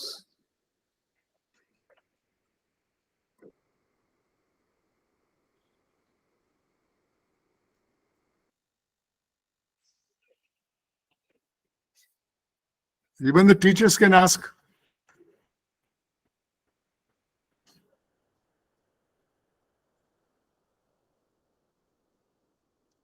Sir ನಮಸ್ಕಾರ sir, ನಾನು ವಸುಂಧರಾ ಪಾಟೀಲ್ ಅಂತ ರಾಯಚೂರಿಂದ ಮಾತಾಡ್ತಾ ಇದ್ದೀನಿ. ಹೇಳಮ್ಮ. Sir, ನಿಮ್ಮ ಮಾತು ಕೇಳಿದ್ಮೇಲೆ ಪ್ರಶ್ನೆಗಳೇ ಇಲ್ಲ ಅಂತ ಅನಿಸ್ತಾ ಇದೆ. ನಿಜವಾಗ್ಲೂ ಎಲ್ಲದಕ್ಕೂ ಉತ್ತರ ಅಂದ್ರೆ ಒಂದು ಮಾನವೀಯತೆ ಅಂತಕ್ಕಂತ ಒಂದು ಮೌಲ್ಯವನ್ನ ಹೇಳ್ಕೊಟ್ಟಿದ್ದೀರಾ. ನಿಜವಾಗ್ಲೂ ಇವತ್ತಿನ ಒಂದು ನಿಮ್ಮ ಟಾಕ್ ತುಂಬಾ ಮನಸ್ಸಿಗೆ ಮುಟ್ಟಿದೆ. ನಮ್ಮ ಎಲ್ಲಾ ವಿದ್ಯಾರ್ಥಿಗಳು ಜಾಯಿನ್ ಆಗಿದ್ದಾರೆ, ಅವ್ರಿಗೂ ಕೂಡ ಉಪಯೋಗ ಆಗಿದೆ ಅನ್ಕೊಳ್ತಾ ಇದ್ದೀನಿ ಸರ್. ಪ್ರಶ್ನೆ ಏನಿಲ್ಲ, ನಿಮ್ಮ ಮಾತು ತುಂಬಾ ಮನಸ್ಸಿಗೆ ಮುಟ್ಟಿದೆ ಅಂತ ಹೇಳ್ತಾ ಇದ್ದೀನಿ. ಧನ್ಯವಾದಗಳು ಸರ್. ನೋಡ್ರಮ್ಮ, ನಾನು ಹೇಳಿದ ಮಾತನ್ನ ಪಾಲಿಸಿದ್ದೇನೆ ಅಂತ ನನ್ನ ಇದರಲ್ಲಿ ಹೇಳಿದೆ. ಉದಾಹರಣೆಗೆ ಹಲವಾರು ಪ್ರಶಸ್ತಿಗಳ ಜೊತೆ ನಗದು ಕೊಟ್ಟಿದ್ದಾರೆ, 1 ರೂಪಾಯಿ ಇಟ್ಕೊಂಡಿಲ್ಲ. ಆದ್ರೆ ಆ ದಾನಿಗಳನ್ನ ಕೇಳ್ತಾ ಇದ್ದೆ, ನಾನು ಹೇಳಿದಂತ ಸಂಸ್ಥೆಗೆ ನೀವು ದಾನ ಮಾಡ್ತೀರಾ ಅಂತ. ಅವರು ಎಲ್ಲರೂ ಒಪ್ಪಿದ್ರು. ಅದೇ ರೀತಿ ಅವರನ್ನು ಹೇಳ್ಕೊಂಡು ಇಂಥ ಸಂಸ್ಥೆಗೆ ಕೊಡಿ ಅಂತ. ಇದರಿಂದ ನಿಮಾನ್ಸ್ ಆಸ್ಪತ್ರೆಗೆ ಕೊಟ್ಟಿದ್ದೇನೆ, ಜಯದೇವ ಇನ್ಸ್ಟಿಟ್ಯೂಟ್ ಆಫ್ ಕಾರ್ಡಿಯಾಲಜಿ ಕೊಟ್ಟಿದ್ದೇನೆ, ಮತ್ತೆ ಆದಿಚುಂಚನಗಿರಿ ಸ್ವಾಮಿಯವರು ಒಂದು 51,000 ಕೊಟ್ರು. ನಾನು ಹೇಳಿದೆ, ನೀವೇ ಒಂದು ಆಸ್ಪತ್ರೆ ರನ್ ಮಾಡ್ತಿದ್ರೆ ನೀವೇ ಇಟ್ಕೊಳ್ಳಿ ಅಂತ. ಒಂದು ಸಂಸ್ಥೆಯವರು 1 ಕೋಟಿ ರೂಪಾಯಿ ಕೊಟ್ರು. ಅದನ್ನ ಭಾರತದ ಯೋಧರಿಗೆ ಕೊಟ್ಟೆ. ಆವತ್ತು ನನ್ನ ಬ್ಯಾಂಕ್ ಅಲ್ಲಿ ಕೆಲವು ಲಕ್ಷ ಇರ್ಲಿಲ್ಲ. ತೃಪ್ತಿ ಇದೆ, ಇದರಲ್ಲೇ ತೃಪ್ತಿ ಪಡೆಯುವಂತ ಒಂದು ಗುಣ ನನ್ನ ಪೋಷಕರ ಆಶೀರ್ವಾದ ಇರ್ಬೋದು ಅಥವಾ ಸಮಾಜದ ಆಶೀರ್ವಾದ ಇರ್ಬೋದು. ಅದ್ ಬಂದಿದೆ, ಖುಷಿ ಆಗ್ತದೆ ಮಾತಾಡುವಾಗ ಇದ್ರ ವಿಚಾರ ಮಾತಾಡಕ್ಕೆ. ಏನಾದ್ರೂ ನನ್ನ ಮಾತನ್ನ ಕೇಳ್ಕೊಂಡು ಒಂದು 5% 6% ಮಕ್ಕಳಾದ್ರೂ ಬದಲಾವಣೆ ಮಾಡಿದ್ರೆ, ತಮ್ಮಲ್ಲಿ ಬದಲಾವಣೆ ತಂದ್ರೆ ಈ ಸಮಾಜದ ಉದ್ಧಾರ ಆಗ್ಬಹುದು ಅನ್ನೋದು ನನ್ನ ವಿಚಾರ. ನನ್ನ ಕಾಲದಲ್ಲಿ ಆಗಲ್ಲ ಅಂತ ನಂಗೆ ಗೊತ್ತಿದೆ. ನನ್ಗೆ ಇವಾಗ 83 ಮುಗಿಯುತ್ತೆ, 84ನೇ ವಯಸ್ಸಲ್ಲಿ ಇದ್ದೇನೆ ನಾನು. ಆದ್ರೆ ಪ್ರಯತ್ನ ಮಾಡೋದು ನನ್ನ ಕರ್ತವ್ಯ ಅಂತ ನಾನು ಪ್ರಯತ್ನ ಮಾಡ್ತಾ ಇದ್ದೇನೆ. ಖಂಡಿತ ಸರ್, ಥ್ಯಾಂಕ್ ಯು ಸರ್. ಅದು ನಿಮ್ಮ ಧ್ವನಿಯಲ್ಲಿ ಗೊತ್ತಾಗ್ತದೆ ಸರ್, ಅದು ಆ ಒಂದು ಎಷ್ಟು ನಿಷ್ಠಾವಂತರಿದ್ದೀರಿ ಅಂತ. Thank you so much. Hello sir, ಮಾತನಾಡ್ಬೋದಾ? ಸರ್, ನಾವು ಚಾಮರಾಜನಗರ ಜಿಲ್ಲೆಯಿಂದ ಒಂದು ಸೇವಾ ಭಾರತಿ ಶಿಕ್ಷಣ ಸಂಸ್ಥೆ ಅಂತ ಇದೆ, ಅಲ್ಲಿ ನಾನು ಪ್ರಾಂಶುಪಾಲರಾಗಿದ್ದೀನಿ. ಇತ್ತೀಚೆಗೆ ನೀವು ಹೇಳಿದ ಹಾಗೆ 2 ಮೌಲ್ಯಗಳೇನಿದೆ, ನೀವು ಇವತ್ತು ತುಂಬಾ ಒಳ್ಳೆ ಟಾಪಿಕ್ ಇಟ್ಕೊಂಡು ಮಾತಾಡ್ತಿದ್ದೀರಾ ಸರ್. ಬಹಳ ರೋಮಾಂಚನವಾಗಿತ್ತು ನಿಮ್ಮ ಸ್ಪೀಚ್ ಕೇಳ್ಬೇಕಾದ್ರೆ. ಬಟ್ ಈ ಸಮಯ ಏನಿದೆ ಇದು ಸುದೀರ್ಘವಾಗಿ ಇರ್ಬೇಕಿತ್ತು. ಇವತ್ತು ಮೌಲ್ಯ ಅನ್ನೋದು ಇಲ್ಲ ಸರ್, ಅದು ಬರೀ ವಿದ್ಯಾರ್ಥಿಗಳಲ್ಲ. ಇವತ್ ನೀವ್ ಏನ್ ಹೇಳಿದ್ರಿ, ಪೊಲೀಸ್ ಡಿಪಾರ್ಟ್ಮೆಂಟ್ ಇರ್ಬೋದು ಅಥವಾ ನಿಮ್ಮ ಏನು ಈ ಜೈಲ್ ಅಂತ ಅಥವಾ ಕಾನೂನು ಇದೆ, ಎಲ್ಲಾ ಡಿಪಾರ್ಟ್ಮೆಂಟ್ ಅಲ್ಲೂ ಮೌಲ್ಯಗಳು ಕಳ್ಕೊಂಡಿದೆ ಸರ್. ಇದ್ರಲ್ಲಿ ಸಫರ್ ಮಾಡ್ತಾ ಇರುವಂತದ್ದು ಗ್ರಾಮೀಣ ಜನರು ಮತ್ತೆ ತುಂಬಾ ತಳಮಟ್ಟದಲ್ಲಿ ಇರುವಂತಹ ಜನರು ತುಂಬಾ ಇದರಿಂದ ತುಂಬಾ ಸಫರ್ ಮಾಡ್ತಿದ್ದಾರೆ. ಹಣವಂತರು ಇವತ್ತು ಇದನ್ನೆಲ್ಲ ಮೆಟ್ಟಿ ನಿಲ್ಲೋ ಅಂತ ಒಂದು ಪರಿಸ್ಥಿತಿ ಇದೆ. ಸೊ ಹಾಗಾಗಿ ಈಗ ಈ ಶಿಕ್ಷಣದಲ್ಲಿ ಮೌಲ್ಯನ ತೆಗೆದುಬಿಟ್ಟಿದ್ದಾರೆ. ಆ ಶಿಕ್ಷಣದಲ್ಲಿ ಇಂತಹ ಮೌಲ್ಯ ಇರುವಂತಹ ವಿಷಯಗಳನ್ನ ಪಠ್ಯ ಪುಸ್ತಕಗಳಲ್ಲಿ ಅಳವಡಿಸೋ ರೀತಿಯಲ್ಲಿ ನೀವೆಲ್ಲ ಕ್ರಮ ತಗೊಂಡ್ರೆ ನಿಜವಾಗ್ಲೂ ಮತ್ತೆ ನೀವು ಅನ್ಕೊಂಡಿರುವಂತಹ ಅಥವಾ ನಿಮ್ಮ ಕಾಲದ ಒಂದು ಸಮಾಜವನ್ನ ನಾವು ಸೃಷ್ಟಿ ಮಾಡ್ಬೋದೇನೋ ಅಂತ ನನ್ಗನ್ನಿಸ್ತಾ ಇದೆ ಸರ್. ನೋಡ್ರಮ್ಮ, ಸದ್ಯದಲ್ಲೇ ಬದಲಾವಣೆ ಬರ್ತದೆ ಅನ್ನೋದನ್ನು ಆಸೆ ಇಟ್ಕೊಳ್ಳುವುದು ಬೇಡ. ಆದ್ರೆ ಬದಲಾವಣೆ ಬಂದೇ ಬರ್ತದೆ, ಅದಕ್ಕೆ ಪ್ರಯತ್ನ ಮಾಡೋಣ. ನಾವು ಪ್ರಯತ್ನ ಮಾಡೋದಿದ್ರೆ ಸಮಯದ ಇದರಿಂದ ಬದಲಾವಣೆ ಬರ್ತದೆ. ಆದ್ರೆ ಯಾವ ರೀತಿಯಲ್ಲಿ ಬರ್ತದೆ ಅದು ಒಂದು ಬಹಳ ಮುಖ್ಯವಾದದ್ದು. ಕ್ರಾಂತಿ ಮುಖಾಂತರ ಬದಲಾವಣೆ ಬಂದ್ರೆ ಅದರಲ್ಲಿ ಏನೂ ಪ್ರಯೋಜನ ಇಲ್ಲ. ಕ್ರಾಂತಿಯಲ್ಲಿ ಗೆದ್ದವನು ಯಾರು ಇಲ್ಲ, ಮತ್ತೆ ಬರುವವನು ಅಷ್ಟಕ್ಕೆ ಅಲ್ಲೇ ಬಂದವನು, ಅದು ಮರ್ತು ಬಿಡೋಣ. ಶಾಂತಿ ಮುಖಾಂತರ ಬದಲಾವಣೆ ತರಬೇಕು. ಅದು ಒಂದೇ ದಾರಿ ಏನಂದ್ರೆ ಈ ಮೌಲ್ಯಗಳನ್ನ ಅಳವಡಿಸಿ.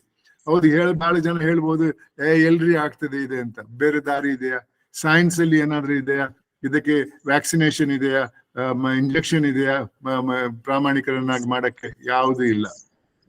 ಕಾನೂನ್ಗೆ ಇವತ್ತು ಯಾರು ಹೆದರಲ್ಲ. ಇದು ನಮ್ಮ ದೇಶದ ಕಥೆ ಮಾತ್ರ ಅಲ್ಲ. ಟ್ರಾನ್ಸ್ಪರೆನ್ಸಿ ಇಂಟರ್ನ್ಯಾಷನಲ್ ಅನ್ನೋ ಒಂದು ಜರ್ಮನ್ ಸಂಸ್ಥೆ ಇದೆ. ಅವರು ಪ್ರತಿ ವರ್ಷ ಅಂತಾರಾಷ್ಟ್ರೀಯ ಮಟ್ಟದಲ್ಲಿರುವಂತಹ ರಾಷ್ಟ್ರಗಳ ಪ್ರಾಮಾಣಿಕತೆಯ ಲೆವೆಲ್ ಅನ್ನ ಅಸೆಸ್ ಮಾಡ್ತಾರೆ. 2016ನೇ ರಿಪೋರ್ಟ್ ನಾನು ಓದಿದ್ದೇನೆ. ಅದರಲ್ಲಿ ಚೈನಾ ಭಾರತಕ್ಕಿಂತ ಜಾಸ್ತಿ ಭ್ರಷ್ಟ ದೇಶ. ಚೈನಾದಲ್ಲಿ ಭ್ರಷ್ಟರಿಗೆ ಗಲ್ಲು ಶಿಕ್ಷೆ, ಭಾರತದಲ್ಲಿ ಬರೀ 7 ವರ್ಷ. ಆ 7 ವರ್ಷ ಕೂಡ ಆಗುವಾಗ 50 ವರ್ಷ ಆಗ್ತದೆ. ಅದನ್ನ ಹೆದರಿಕೆ ಭಾರತದಲ್ಲಂತೂ ಯಾರಿಗೂ ಇಲ್ಲ, ಚೈನಾದಲ್ಲೂ ಯಾರಿಗೂ ಇಲ್ಲ. ಅಂದ್ರೆ ಈ ದುರಾಸೆ ಆ ಹೆದರಿಕೆಯನ್ನು ಕೂಡ ದೂರ ಇಡ್ತದೆ. ಅದಕ್ಕಾಗಿ ಹೇಳಿದೆ, 2 ದಾರಿ, ಒಂದು ಮಾನವೀಯತೆ, ಒಂದು ತೃಪ್ತಿ. ಕಾನೂನಿನ ಇದಕ್ಕೆ ಯಾರು ಹೆದರಲ್ಲ ಇವತ್ತು. ಮತ್ತೆ ಯಾವುದೇ ಬೇರೆ ಪರಿಸ್ಥಿತಿ ಎಲ್ಲರಿಗೂ ಶ್ರೀಮಂತರಾಗಬೇಕು ಅನ್ನೋ ಒಂದು ಭಾವನೆ. ಅದಕ್ಕಾಗಿ ನೋಡಿ, ಹಿಂದೆ ರಾಜಕೀಯಕ್ಕೆ ಬರ್ತಾ ಇದ್ದವರು ದೇಶ ಸೇವೆಗೆ ಅಂತ ಬರ್ತಾ ಇದ್ರು.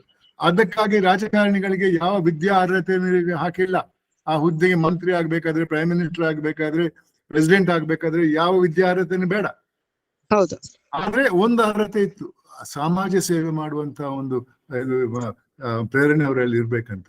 ಎಲ್ಲಿದೆ ಅದು ಇವತ್ತು ಅದು ವೃತ್ತಿಯಾಗಿದೆ. ಅಲ್ಲಿ ಬರುವವರು ದೇಶ ಸೇವೆಗೆ ಬರುವವರಲ್ಲ, ಬರೀ ತಮ್ಮ ಸೇವೆಗಾಗಿ ಬರುವವರು. ಆ ಪಕ್ಷ ಈ ಪಕ್ಷ ಅಂತ ಅಲ್ಲ.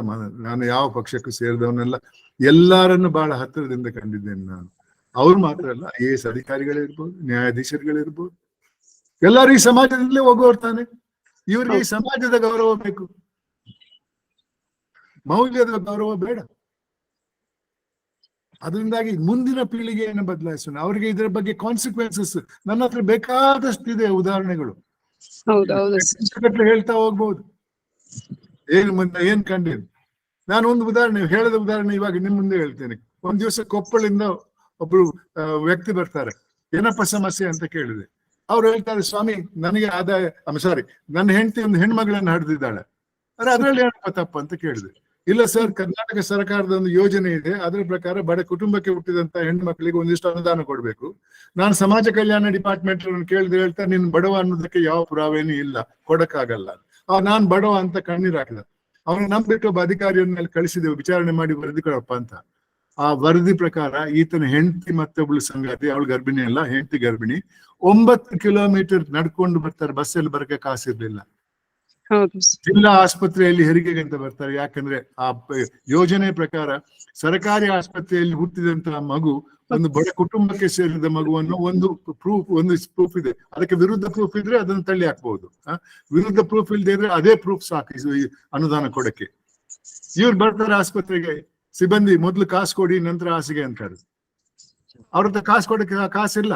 ಆವಾಗ ಜೊತೆ ಬಂದವಳನ್ನ ಕಳಿಸ್ತಾಳೆ ಊರಿಗೆ, ಸ್ವಲ್ಪ ಹಣ ತಗೊಂಡ್ ಬಾ ಅಂತ. ಆವಾಗ ಸಿಬ್ಬಂದಿ ಹೇಳ್ತಾರೆ, ಇಲ್ಲಿ ಕೂರ್ಬೇಡಿ, ಹೊರಗಡೆ ಹೋಗಿ ಕೂತ್ಕೊಳ್ಳಿ ಹಣ ಬರುವವರಿಗೆ ಅಂತ. ಆಕೆ ಪರಿಸ್ಥಿತಿ ಗೊತ್ತಿದ್ದು ಕೂಡ ಆಕೆ ಹೋಗಿ ಮಾರ್ಗ ದಾಟಿ ಬಸ್ ಸ್ಟಾಪ್ ಅಲ್ಲಿ ಕೂತಿರ್ತಾಳೆ. ಹಣ ಬರುವ ಮೊದಲೇ ಬಸ್ ಸ್ಟಾಪ್ ಅಲ್ಲಿ ಹೆರಿಗೆ ಆಗ್ತದೆ. ಸರ್ಕಾರಿ ಅಧಿಕಾರಿಗಳು ಹೇಳ್ತಾರೆ, ನಿಮ್ಮ ಹೆಂಡತಿ ಹೆರಿಗೆ ಸರ್ಕಾರಿ ಆಸ್ಪತ್ರೆಯಲ್ಲಿ ಆಗಿಲ್ಲ, ನಿಮ್ಮ ಹತ್ರ ಬೇರೆ ಪುರಾವೆ ಇಲ್ಲ ಅಂತ. ಕಾನೂನಿನಲ್ಲಿ ಒಂದು ಪ್ರಿನ್ಸಿಪಲ್ ಇದೆ, ವೈಕೇರಿಯಸ್ ಲಯಬಿಲಿಟಿ ಅಂತ. ಜವಾನ ಮಾಡಿದ ತಪ್ಪಿಗೆ ಯಜಮಾನ ಜವಾಬ್ದಾರಿ ಅಂತ. ಅದನ್ನ ಬಳಸ್ಕೊಂಡು ನಾನು ಸರ್ಕಾರಕ್ಕೆ ವರದಿ ಕಳಿಸಿದೆ, ನಿಮ್ಮ ಸಿಬ್ಬಂದಿಯಿಂದ ಹಾಕಿ ಈಕೆ ಹೆರಿಗೆ ಬಸ್ ಸ್ಟಾಪ್ ಅಲ್ಲಿ ಆಯ್ತು, ಇಲ್ಲದೆ ಇದ್ರೆ ಆಸ್ಪತ್ರೆಯಲ್ಲಿ ಆಗ್ಬೇಕಾಗಿತ್ತು, ಆಸ್ಪತ್ರೆಯಲ್ಲಿ ಆಗ್ತಾ ಇದ್ರೆ ಮಗುವಿಗೆ ಅನುದಾನ ಸಿಗ್ತಾ ಇತ್ತು. ಇವಾಗ ನಿಮ್ಮ ಜವಾನನ ತಪ್ಪಿಗೆ ನೀವು ಕೊಡ್ಬೇಕು ಅನುದಾನ ಅಂತ ಹೇಳಿದ್ರೆ ಕೊಟ್ರು ಸರ್ಕಾರ. ಆದ್ರೆ ಎಷ್ಟು ಜನರಿಗಿಂತ ಲಾಭ ಸಿಗ್ತದೆ? ಸಿಗ್ತಿಲ್ಲ ಸರ್. ಇದೇ ಬಂದದ್ದು. ಹೌದು, ಶ್ರೀಮಂತರಿಗೆ ಇದೆಲ್ಲ ಬೇಡ, ಯಾಕಂದ್ರೆ ಅವ್ರ ಬೇಕಾದಷ್ಟು ಇದೆ, ಅವ್ರಿಗೆ ಇನ್ನೂ ಬೇಕು ಅನ್ನೋದು ಮಾತ್ರ. ನಿಜವಾಗಿ ಬೇಕಾದವರಿಗೆ ಸಹಾಯ ಮಾಡೋರು ಯಾರಿದ್ದಾರೆ ಇವತ್ತು? ಹೌದು, ಅಂತ ಪರಿಸ್ಥಿತಿಯಲ್ಲಿದ್ದೇವೆ. ಯುವತಿಯರು ಮುಂದೆ ಈ ಸಮಾಜವನ್ನ ಬದಲಾಯಿಸೋ ಪ್ರಯತ್ನ ಮಾಡಿದ್ರೆ ಅವ್ರ ಕಾಲದಲ್ಲಾದ್ರೂ ಶಾಂತಿ ಸೌಹಾರ್ದ ನೋಡ್ಬೋದು. ಆದ್ರೆ ಮಕ್ಕಳಿಗೆ ಹೇಳ್ಕೊಡುವಂತ ಒಂದು ಶಕ್ತಿ ಅವರಲ್ಲಿ ಇರ್ಬೇಕು. ಅದಕ್ಕೆ ಮೊದಲು ಅವರು ಈ 2 ಮೌಲ್ಯಗಳನ್ನ ಅಳವಡಿಸಿ ಪ್ರಾಮಾಣಿಕರಾಗಿ ಮನುಷ್ಯರಾಗಿ ಬದುಕಿದ್ರೆ ಸ್ವಲ್ಪ ಬದಲಾವಣೆ ಬರಬಹುದು. ಒಂದ್ ಕಾಲದಲ್ಲಿ ಸಂಪೂರ್ಣ ಬದಲಾವಣೆ ಬರಬಹುದು. ಸರ್, ಒಂದೇ ವಿಷಯ, ಎಲ್ಲಾ ವಿವಿ ಕುಲಪತಿಗಳು ಇಲ್ಲಿದ್ದಾರೆ. ನಾನು ಹಾಗಾಗಿ ಇದನ್ನ ಶೇರ್ ಮಾಡ್ಬೇಕು ಅನ್ಕೊಂಡಿದ್ದೀನಿ. 2021-22ನೇ ಸಾಲಲ್ಲಿ ಪದವಿ ಪರೀಕ್ಷೆಗಳು ಮುಗ್ದಿದೆ ಅಂದಾಗ ವಿತಿನ್ 3 months ಅಥವಾ 4 months ಅಲ್ಲಿ ಅವರಿಗೆ ಕಾನ್ವೊಕೇಶನ್ ಕೊಡ್ಬೇಕು. ಅಂದ್ರೆ ಶಿಕ್ಷಣದಲ್ಲಿ ರಾಜಕೀಯ ಹೇಗೆ ಇನ್ವಾಲ್ವ್ ಆಗ್ತಿದೆ ಅನ್ನೋದಕ್ಕೆ ಒಂದು ಸಣ್ಣ ಉದಾಹರಣೆಯನ್ನ ನಾನು ಕೊಡ್ತಿದ್ದೀನಿ ಸರ್. ಇನ್ನು ಈಗ 22-23 ಮುಗಿತಾ ಬರ್ತಾ ಇದೆ, 23-24ಕ್ಕೆ ಅಡ್ಮಿಷನ್ ನಡೀತಾ ಇದೆ. ಇನ್ನೂ ಕೂಡ ಕಾನ್ವೊಕೇಶನ್ ಅನ್ನ ಮಕ್ಕಳಿಗೆ ಕೊಡಕ್ಕಾಗಿಲ್ಲ. ಕಾನ್ವೊಕೇಶನ್ಗೆ ಅಂತ ಯೂನಿವರ್ಸಿಟಿ 1000 ರೂಪಾಯಿ ಮೇಲೆ ಮಕ್ಳಿಗೆ ತಗೊಳ್ತಾರೆ. ಈಗ ಕಾನ್ವೊಕೇಶನ್ ನಾನ್ ಜಾಬಿಗೆ ಹೋಗ್ಬೇಕಂದ್ರೆ ನನ್ ಕಾನ್ವೊಕೇಶನ್ ಇಲ್ಲ ಅಂತ ಹೇಳಿದ್ರೆ ಪ್ರಾವಿಷನ್ ತಗೋ ಅಂತ ಹೇಳ್ತಾರೆ. ಪ್ರಾವಿಷನ್ ತಗೊಂಡಾಗ ಮತ್ತೆ ಈಗ ನಾನು 600 ರೂಪಾಯಿನ ವಿದ್ಯಾರ್ಥಿ ಒಬ್ಬ ಕಟ್ಟಬೇಕು ಅಂದಾಗ ಇದು ಎಂತ ದುರಂತ ಸರ್. ಶಿಕ್ಷಣದಲ್ಲಿ ಇಂತಹ ವ್ಯವಸ್ಥೆ ಇದ್ದಾಗ ನಾನು ಹೇಗೆ ಒಬ್ಬ ವಿದ್ಯಾರ್ಥಿಗೆ, ನಾನು ಒಬ್ಬ ಉಪನ್ಯಾಸಕರಾಗಿ ನಾನು ಯಾವ ಮೌಲ್ಯವನ್ನ ಹೇಳ್ಕೊಡ್ಲಿಕ್ಕೆ ಸಾಧ್ಯ? ಅದೇ ಬಂದದ್ದಮ್ಮ, ಅವ್ರು ಇವ್ರು ಅಂತೆಲ್ಲ ಬರೀ ಯೂನಿವರ್ಸಿಟಿಯಲ್ಲಿ ಮಾತ್ರ ಅಲ್ಲ, ಎಲ್ಲಾ ಸಂಸ್ಥೆಗಳಲ್ಲೂ ಇದು, ಖಾಸಗಿ ಸಂಸ್ಥೆಯಲ್ಲೂ ಇದೆ, ಎಲ್ಲ ಕೋಆಪರೇಟಿವ್ ಸೊಸೈಟಿಗಳಲ್ಲೂ ಇದೆ, ಇದು ಧರ್ಮಗಳಲ್ಲೂ ಇದೆ. ಸರ್, ಈಗ ನೀವು ಈ ಒಂದು ಇದ್ರಲ್ಲಿ ಇದ್ದವರು ಇಂತಹ ದೊಡ್ಡ ದೊಡ್ಡ ಸಮಸ್ಯೆಗಳು ನಮಗೆ ಕಣ್ಣಿಗೆ ಕಾಣುವಂತ 100 ಸಮಸ್ಯೆಗಳಿದೆ. ಇದನ್ನ ಬಗೆಹರಿಸೋದು ಯಾರು ಅಂತ ನಮ್ಗೆ ಇನ್ನೂ ಅರ್ಥ ಆಗ್ತಾ ಇಲ್ಲ. 2 ವರ್ಷದಿಂದ NEP ಇದೆ. NEPಗೆ ಒಬ್ಬ ವಿದ್ಯಾರ್ಥಿಗೆ ಮಾರ್ಕ್ಸ್ ಕಾರ್ಡಿಗೆ ಅಂತ 300 ರೂಪಾಯಿಯನ್ನ ತಗೊಳ್ತಾರೆ. ಇನ್ನೂ ಕೂಡ ಆ ವಿದ್ಯಾರ್ಥಿಯ ಕೈ ಸೇರಿಲ್ಲ. ಆದ್ರೂ 4ನೇ ಸೆಮಿಸ್ಟರ್ ಅಲ್ಲಿ ಬಂದ್ರು 300 ರೂಪಾಯಿ ಮಾರ್ಕ್ಸ್ ಕಾರ್ಡಿಗೆ ಅಂತ ತಗೊಳ್ತಾರೆ. ಅಂದ್ರೆ ನಾವು ಶಿಕ್ಷಣ ಸಂಸ್ಥೆಯ ಜವಾಬ್ದಾರಿ ತುಂಬಾ ಇದೆ, ಶಿಕ್ಷಕರ ಜವಾಬ್ದಾರಿ ತುಂಬಾ ಇದೆ. ನಾವು ಈ ಮೌಲ್ಯಗಳು ವಿದ್ಯಾರ್ಥಿಗೆ ಕೊಡ್ಬೇಕು ಅಂದಾಗ ನಾನ್ ಏನ್ ಮಾಡ್ತಿದ್ದೀನಿ ಸರ್? ಈಗ ಬಹಳಷ್ಟು ಜನ ಇದಕ್ಕೆ ನಿಮ್ಮ ಸಮಸ್ಯೆಗಳಿಗೆ ಪರಿಹಾರ ಹುಡುಕೋಕೆ ಅಧಿಕಾರ ಇದ್ದವರು ಬಹಳಷ್ಟು ಜನ ಇದ್ದಾರೆ. ನನ್ನಲ್ಲಿ ಅಧಿಕಾರ ಇರ್ತಾ ಇದ್ರೆ ನಾನು ಕೂಡ ಮಾಡ್ತಾ ಇದ್ದೆ ಇದನ್ನ. ಇವತ್ತಿಗೂ ಕೂಡ ಈ ಸಮಸ್ಯೆಯನ್ನು ಲೋಕಾಯುಕ್ತಕ್ಕೆ ಕಂಪ್ಲೇಂಟ್ ಮೂಲಕ ಕೊಟ್ಟರೆ ಅವ್ರು ವಿಚಾರಣೆ ಮಾಡ್ಬೇಕು. ಯಾಕೆ ಕಾನ್ವೊಕೇಶನ್ ಆಗಿಲ್ಲ, ಯಾಕೆ ಇಷ್ಟು ಹಣ ತಗೊಳ್ತಾ ಇದ್ದಾರೆ, ಈ ಹಣ ಎಲ್ಲಿ ಹೋಗ್ತದೆ ಅನ್ನೋ ವಿಚಾರಣೆ ಅವ್ರು ಮಾಡ್ಬೇಕು. ಮಾಡ್ತಾರೆ ಇಲ್ಲ ಗೊತ್ತಿಲ್ಲ. ಎಲ್ಲ ಅಧಿಕಾರಿಗಳು ಆಗಿದ್ದಾರೆ. ನಾವಿಲ್ಲಿ ಇರುವುದು ನಿಮ್ಗಾಗಿ ಅಲ್ಲ, ನಮ್ಗಾಗಿ ಅಂತ. ತುಂಬಾ ಧನ್ಯವಾದಗಳು ಸರ್. ಓಕೆ, ಶೇರ್ ಮಾಡ್ಕೊಂಡಿದೀವಿ ಅದಕ್ಕೆ. ಒಬ್ಬ ವಿದ್ಯಾರ್ಥಿ ಆದ್ರೂ ಒಂದು ಪ್ರಶ್ನೆ ಕೇಳ್ರಪ್ಪ, ನನ್ಗೆ ಅದು ಮನಸ್ಸಿಗೆ ಸಮಾಧಾನ ಆಗ್ತಿದೆ, ನಾನು ಹೇಳಿದ ಮಾತು ನಿಮ್ಗೆ ತಲುಪಿದೆ ಅಂತ.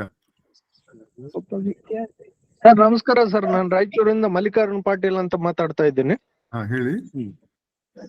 ಸರ್, ಭ್ರಷ್ಟಾಚಾರ ಮತ್ತು ಲಂಚ ಎನ್ನುವಂಥದ್ದು ಇವತ್ತು ಒಂದು ಸರ್ವೇ ಸಾಮಾನ್ಯವಾಗಿ ಅಳವಡಿಸ್ಕೊಂಡು ಹೋಗ್ಬೇಕಾದಂತ ಅನಿವಾರ್ಯತೆ ಬಂದಿದೆ. ಎಲ್ಲರ ಜೀವನದೊಳಗೂ ಅದ್ರ ಜೊತೆನೆ ಸಾಗ್ಬೇಕಾದಂತ ಸನ್ನಿವೇಶ ಸೃಷ್ಟಿಯಾಗಿದೆ.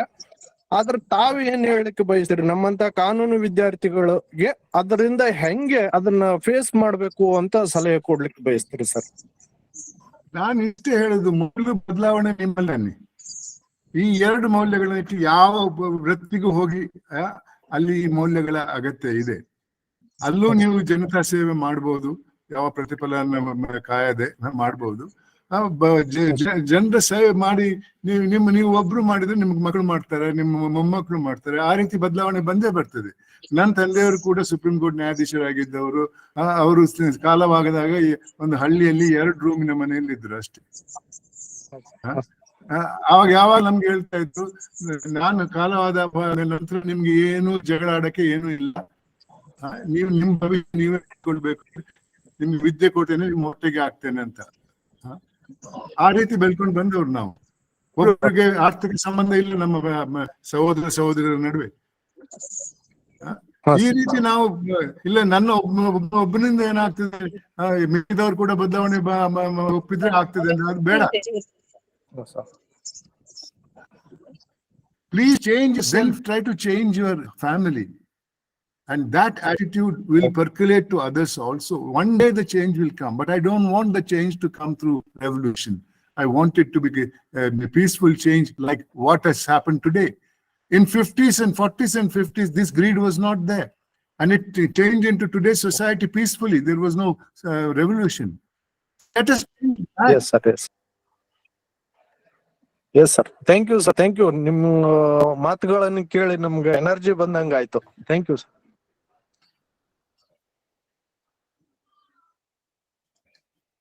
ಓಕೆ, ಮುಂದೆ ಪ್ರಶ್ನೆ ಇದಿಲ್ಲ ಅಂದ್ರೆ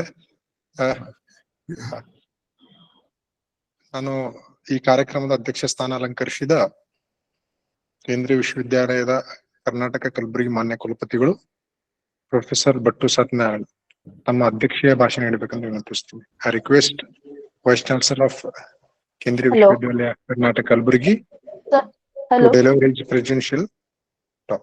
Hello. Ujjwala sir, madam. Ujjwala yes, madam. Sir, I have, yes, sir. I Just have one question. I request you after the presidential the talk ಅದು ಡೆಲಿವರ್ ಆದ ತಕ್ಷಣ ಅದು ಮತ್ತೆ ನಾವು ಕಂಟಿನ್ಯೂ ಮಾಡೋಣ, ಸರಿನಾ?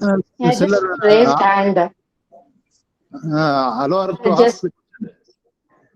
Okay, Ujjwala madam, you can continue your question. The Battu Satyanarayana is asking you to continue the question. Yeah, you sir, can. I am a lawyer. I was practicing in Bangalore, but right now I am constrained to take a break because my son is suffering from autism. And I am not able to give that much attention to the practice. So right now my question towards you is like, when we speak about moral values and everything I heard, I am facing lot of difficulties in terms of getting insurance to my child because he has autism, and there is no insurance can be given for my child more because he has autism that has disabled him. Second is that even when we talk about global situation where we talk about inclusive setup, even though there is a NEP which provides which makes it a rule that the school should include these children, but the admissions are denied. Admissions are denied because these children are not fit in special school. There are so many children like 3 years, 4 years, no admissions are given to them just because they don't have sitting tolerance. And there are no school in Bangalore is equipped with handling these children. Assuming that there are schools, they charge 3 lakhs per month, per year for the fees for these children separately. just because these children are disabled. If this is the condition, what is the future of these children? I'm actually concerned. I don't know how to address this situation, because government is even we incur lot of expenses for therapies. Per session speech therapy charge around 800,000 rupees for one session. For monthly, we spend around 30,000-40,000 for all this therapies. So what is the fate of these children? People who can't afford therapy, even when we go for a government hospital, they say it is a free therapy, but children are waiting for 6 hours, 7 hours to get their session. Even no session has been appointed to them. Children are waiting outside. Parents are finding it very difficult to manage these children because they are restless. Sir, I'm a great fan of you. I just wanted to share my anguish, my frustration, and also my concern. And please guide us how we can go with this kind of situation. Madam, as far as the private institutions are concerned, today, there is no law which can control them, what should be their, except in regard to school fees. But for other specialized this thing, the private institutions are kept given them free hand. Government has given them free hand to do charge how much ever they want. Private hospitals and other things. Now, this government should bring some sort of a restriction in regard to certain percentage of patients, at least by every institution, including private institutions, in regard to the fees that could charge for ailments like autism, cancer, and certain other things, which is out of the reach of many people, parents and others and all. So far as the government hospitals are concerned, you can approach the Lokayukta and complain that the government hospital is not giving treatment to your son. Then there may be some direction to the concerned hospital which has the facility to treating autism to give a special care. Because there also in the government hospital, without payment, nothing happens and all. It's a well-known factor, and I've seen it from close quarters. I have enough examples of what's happening. But the direction from the Lokayukta will have some meaning. Therefore, okay, you identify a government hospital where autism is being treated, and if you go there and if you don't get the facilities which are there in a reasonable manner, not that you should be given the first choice and all that, in a reasonable manner, if you don't get it, then I'm sure the Lokayukta will help you out to get the proper timely treatment to your son. This is a way of doing it. Otherwise, if all are honest enough, the infrastructure in this country would have been sufficient. But the people who are handling are such people, they have no humanism left and all. They don't mind the sufferings of the others and all. Therefore, identify a hospital in Bangalore, a government hospital, where there's a treatment for autism. Then let the Lokayukta hold an investigation. How many patients are there? How much time is required to treat a patient? And in reality, are they making patients wait so that they can come out of turn by paying a bribe or something and all? So this is the only way I can suggest. I'm not in position today. I don't have the power to do that. I've retired a long time back. And today, nobody in the government likes me also. So many recommendations from me will not work in a favor. But I think Lokayukta can still do it. There are good people there. Sir, but in case of school which not giving admission, the private schools, you got to see whether there is a reservation meant for the class of people your son belongs to and all. Otherwise, they are, see, under the Constitution, education and health is the government duty. Government has totally handed over this to the private sector, because there is a kickback in that also with the thing and all. Therefore, in the private sector, these equality and other things hardly works in the same. Therefore, I said you identify a school or a hospital where the autism students have a special treatment, this thing and all, special classes and like that. And if you don't get their admission, then you approach the Lokayukta. But I cannot approach private institution, private schools. Unless there is a reservation imposed by the government. In some, fees have been fixed, not more and above so much fees and all. That you have to find out with the same. Okay, sir. Thank you. But if it is possible, please put forward my message to the people, hierarchy and greater hierarchy. You please send your address. I'll try to find out if there is any from the sources I have access to and all. I'm not guaranteeing. Probably the government which should take such steps to see that these children are also included in the Government is private? not to it. Today, government must know it is a legislature which has so many people sing. I don't think I can at least approach the government because that's beyond this thing. But anyway, let me suggest you please send a postal address, and I will, if I get the information, I'll send it to you. Okay. Thank you, sir. Thanks a lot. Thank you. Now, directly moving to, that is requesting Shri Professor Battu Satyanarayana to deliver his presidential talk. Good evening to everyone.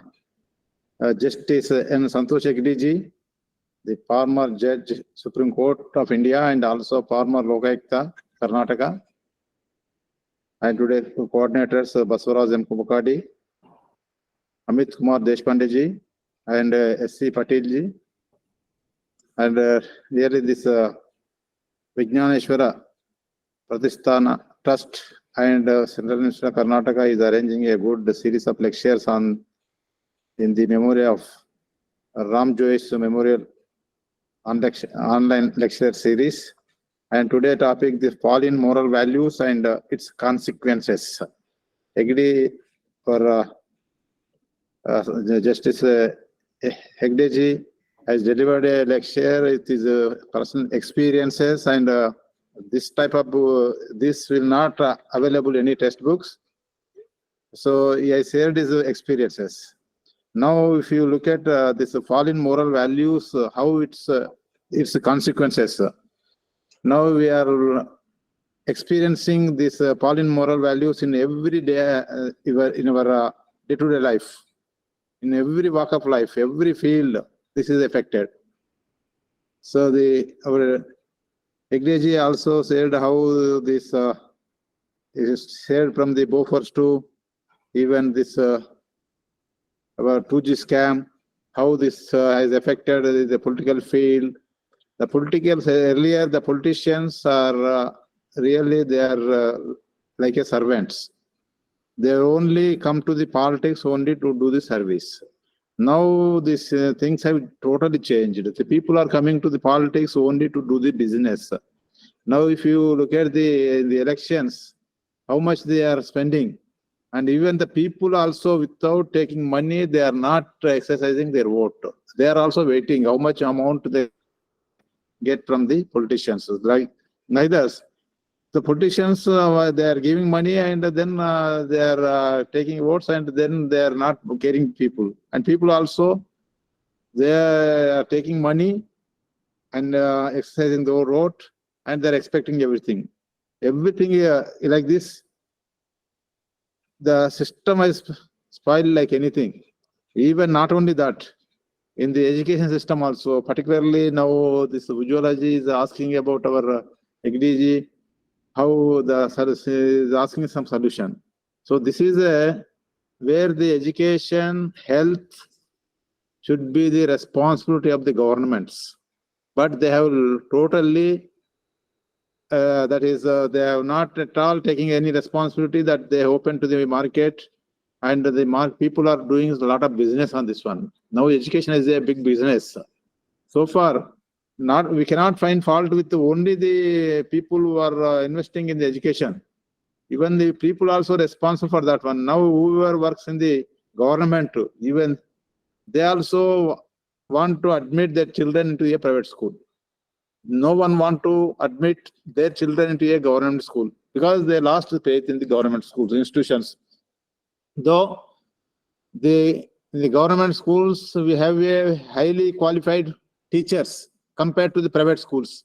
But when coming to the teaching, they are also not doing work as we expected.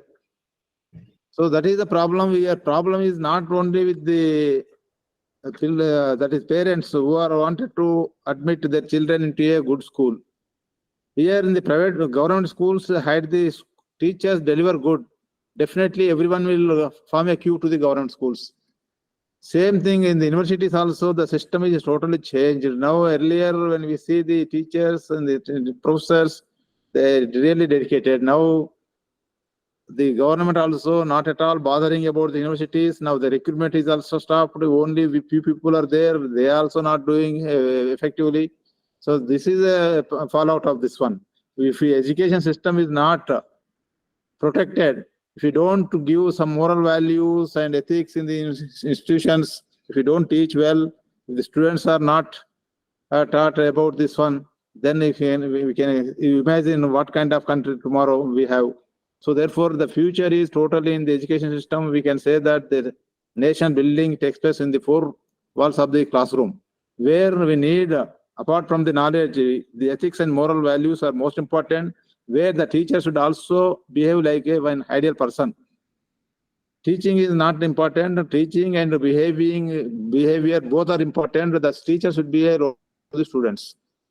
If we teach well, definitely students will understand and they follow the teacher. They will learn many things. So therefore, a lot of changes are needed in the education system. I think in the NEP 2020 also, it is advocating to include this moral values and ethics as a part-time curriculum, apart from the regular the curriculum.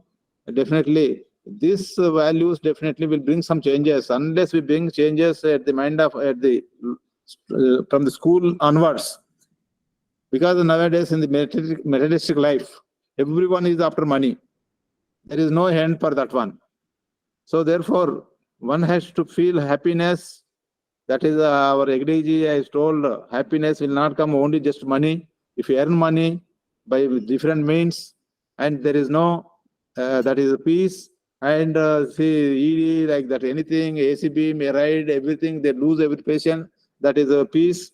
So therefore, whatever we earn with hard work, definitely that will give a lot of happiness. And we should always think about our minimum needs. We should not go for the luxuries. There is no end for the luxuries. Only minimum needs are required. And we should also try to help others. Whatever we have something, and that we should satisfy that. And whatever we can do, we should help others. Definitely, the society will definitely develop, and then the moral values will definitely develop. Unless the moral values and ethics are developed, the country cannot progress, and will suffer like this. Our Hegde has given a good message today. There definitely, I hope the students will follow this one, and every faculty member who is attending here follow this one. Definitely, we can build a good nation in future. With this, I thank the organizers for giving this opportunity. Thanks, one and all.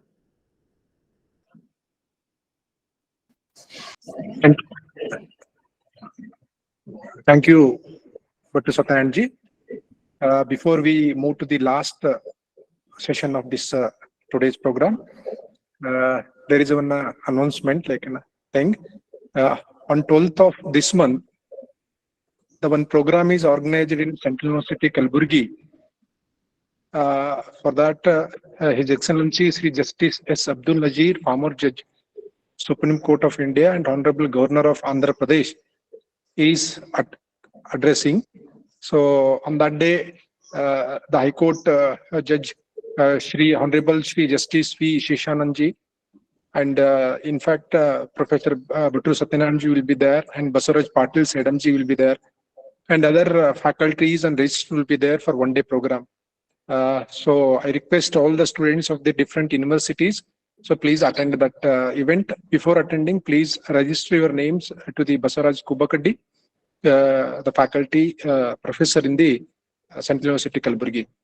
Now I request Shri Mahadevaya Kardeli, the senior trustee of the Shri Vijnaneshwara Pratisthana Trust, to deliver the vote of thanks. ಎಲ್ಲರಿಗೂ ನಮಸ್ಕಾರಗಳು. ಸನ್ಮಾನ್ಯ ನ್ಯಾಯಮೂರ್ತಿ doctor Rama ಜೋಯಿಸರ ಹುಟ್ಟಹಬ್ಬವನ್ನು ಅರ್ಥಪೂರ್ಣ ಆಚರಿಸಲಿಕ್ಕೆ ವಿಜ್ಞಾನೇಶ್ವರ ಪ್ರತಿಷ್ಠಾನ ಮುಂದಾಯಿತು. ಕಳೆದ 5 series ಅಲ್ಲಿ ಈ ಕಾರ್ಯಕ್ರಮ ನಡೆಸಿದ್ದೇವೆ. ನ್ಯಾಯಮೂರ್ತಿ ಸಂತೋಷ್ ಹೆಗಡೆ ಅವರ ಉದ್ಬೋಧಕ ಭಾಷಣ, ಹೃದಯ ಸ್ಪರ್ಶಿ ಭಾಷಣಕ್ಕೆ ನಾವು ಅವರಿಗೆ ಧನ್ಯವಾದಗಳನ್ನು ಹೇಳ್ತೇವೆ. ಈ ಸಂದರ್ಭದಲ್ಲಿ ನ್ಯಾಯಮೂರ್ತಿ ರಾಮ ಜೋಯಿಸರು ಹೇಳಿದಂತ ಒಂದು ಘಟನೆಯಲ್ಲಿ ಉಲ್ಲೇಖ ಅನಿಸುತ್ತೆ. ಸನ್ಮಾನ್ಯ ರಾಮ ಜೋಯಿಸರು ತಮ್ಮ ಅನೌಪಚಾರಿಕ ಭೇಟಿಯಲ್ಲಿ ಹೇಳಿದಂತ ಘಟನೆ ಇದು. ಒಬ್ಬ ಅಧಿಕಾರಿ ಮನೆಗೆ ನೋಟುಗಳ ಕಟ್ಟನ್ನ ತಂದು ಹೆಂಡತಿ ಕೊಡ್ಲಿಕ್ಕೆ ಟೇಬಲ್ ಮೇಲೆ ಇಡ್ತಾನೆ. ಹೆಂಡತಿ ಹೇಳ್ತಾಳೆ, ನಿಮ್ ಸಂಬಳ ಇಷ್ಟಿದೆ, ಇಷ್ಟು ನೋಟ್ ಎಲ್ಲಿ ಬಂತು ಅಂತ ಕೇಳಿದಾಗ, ಇಲ್ಲ ನೀನೇನ್ ಮಾಡೋದು, ನೀನ್ ಇಟ್ಕೋ ಅಂತ ಹೇಳ್ತಾರೆ.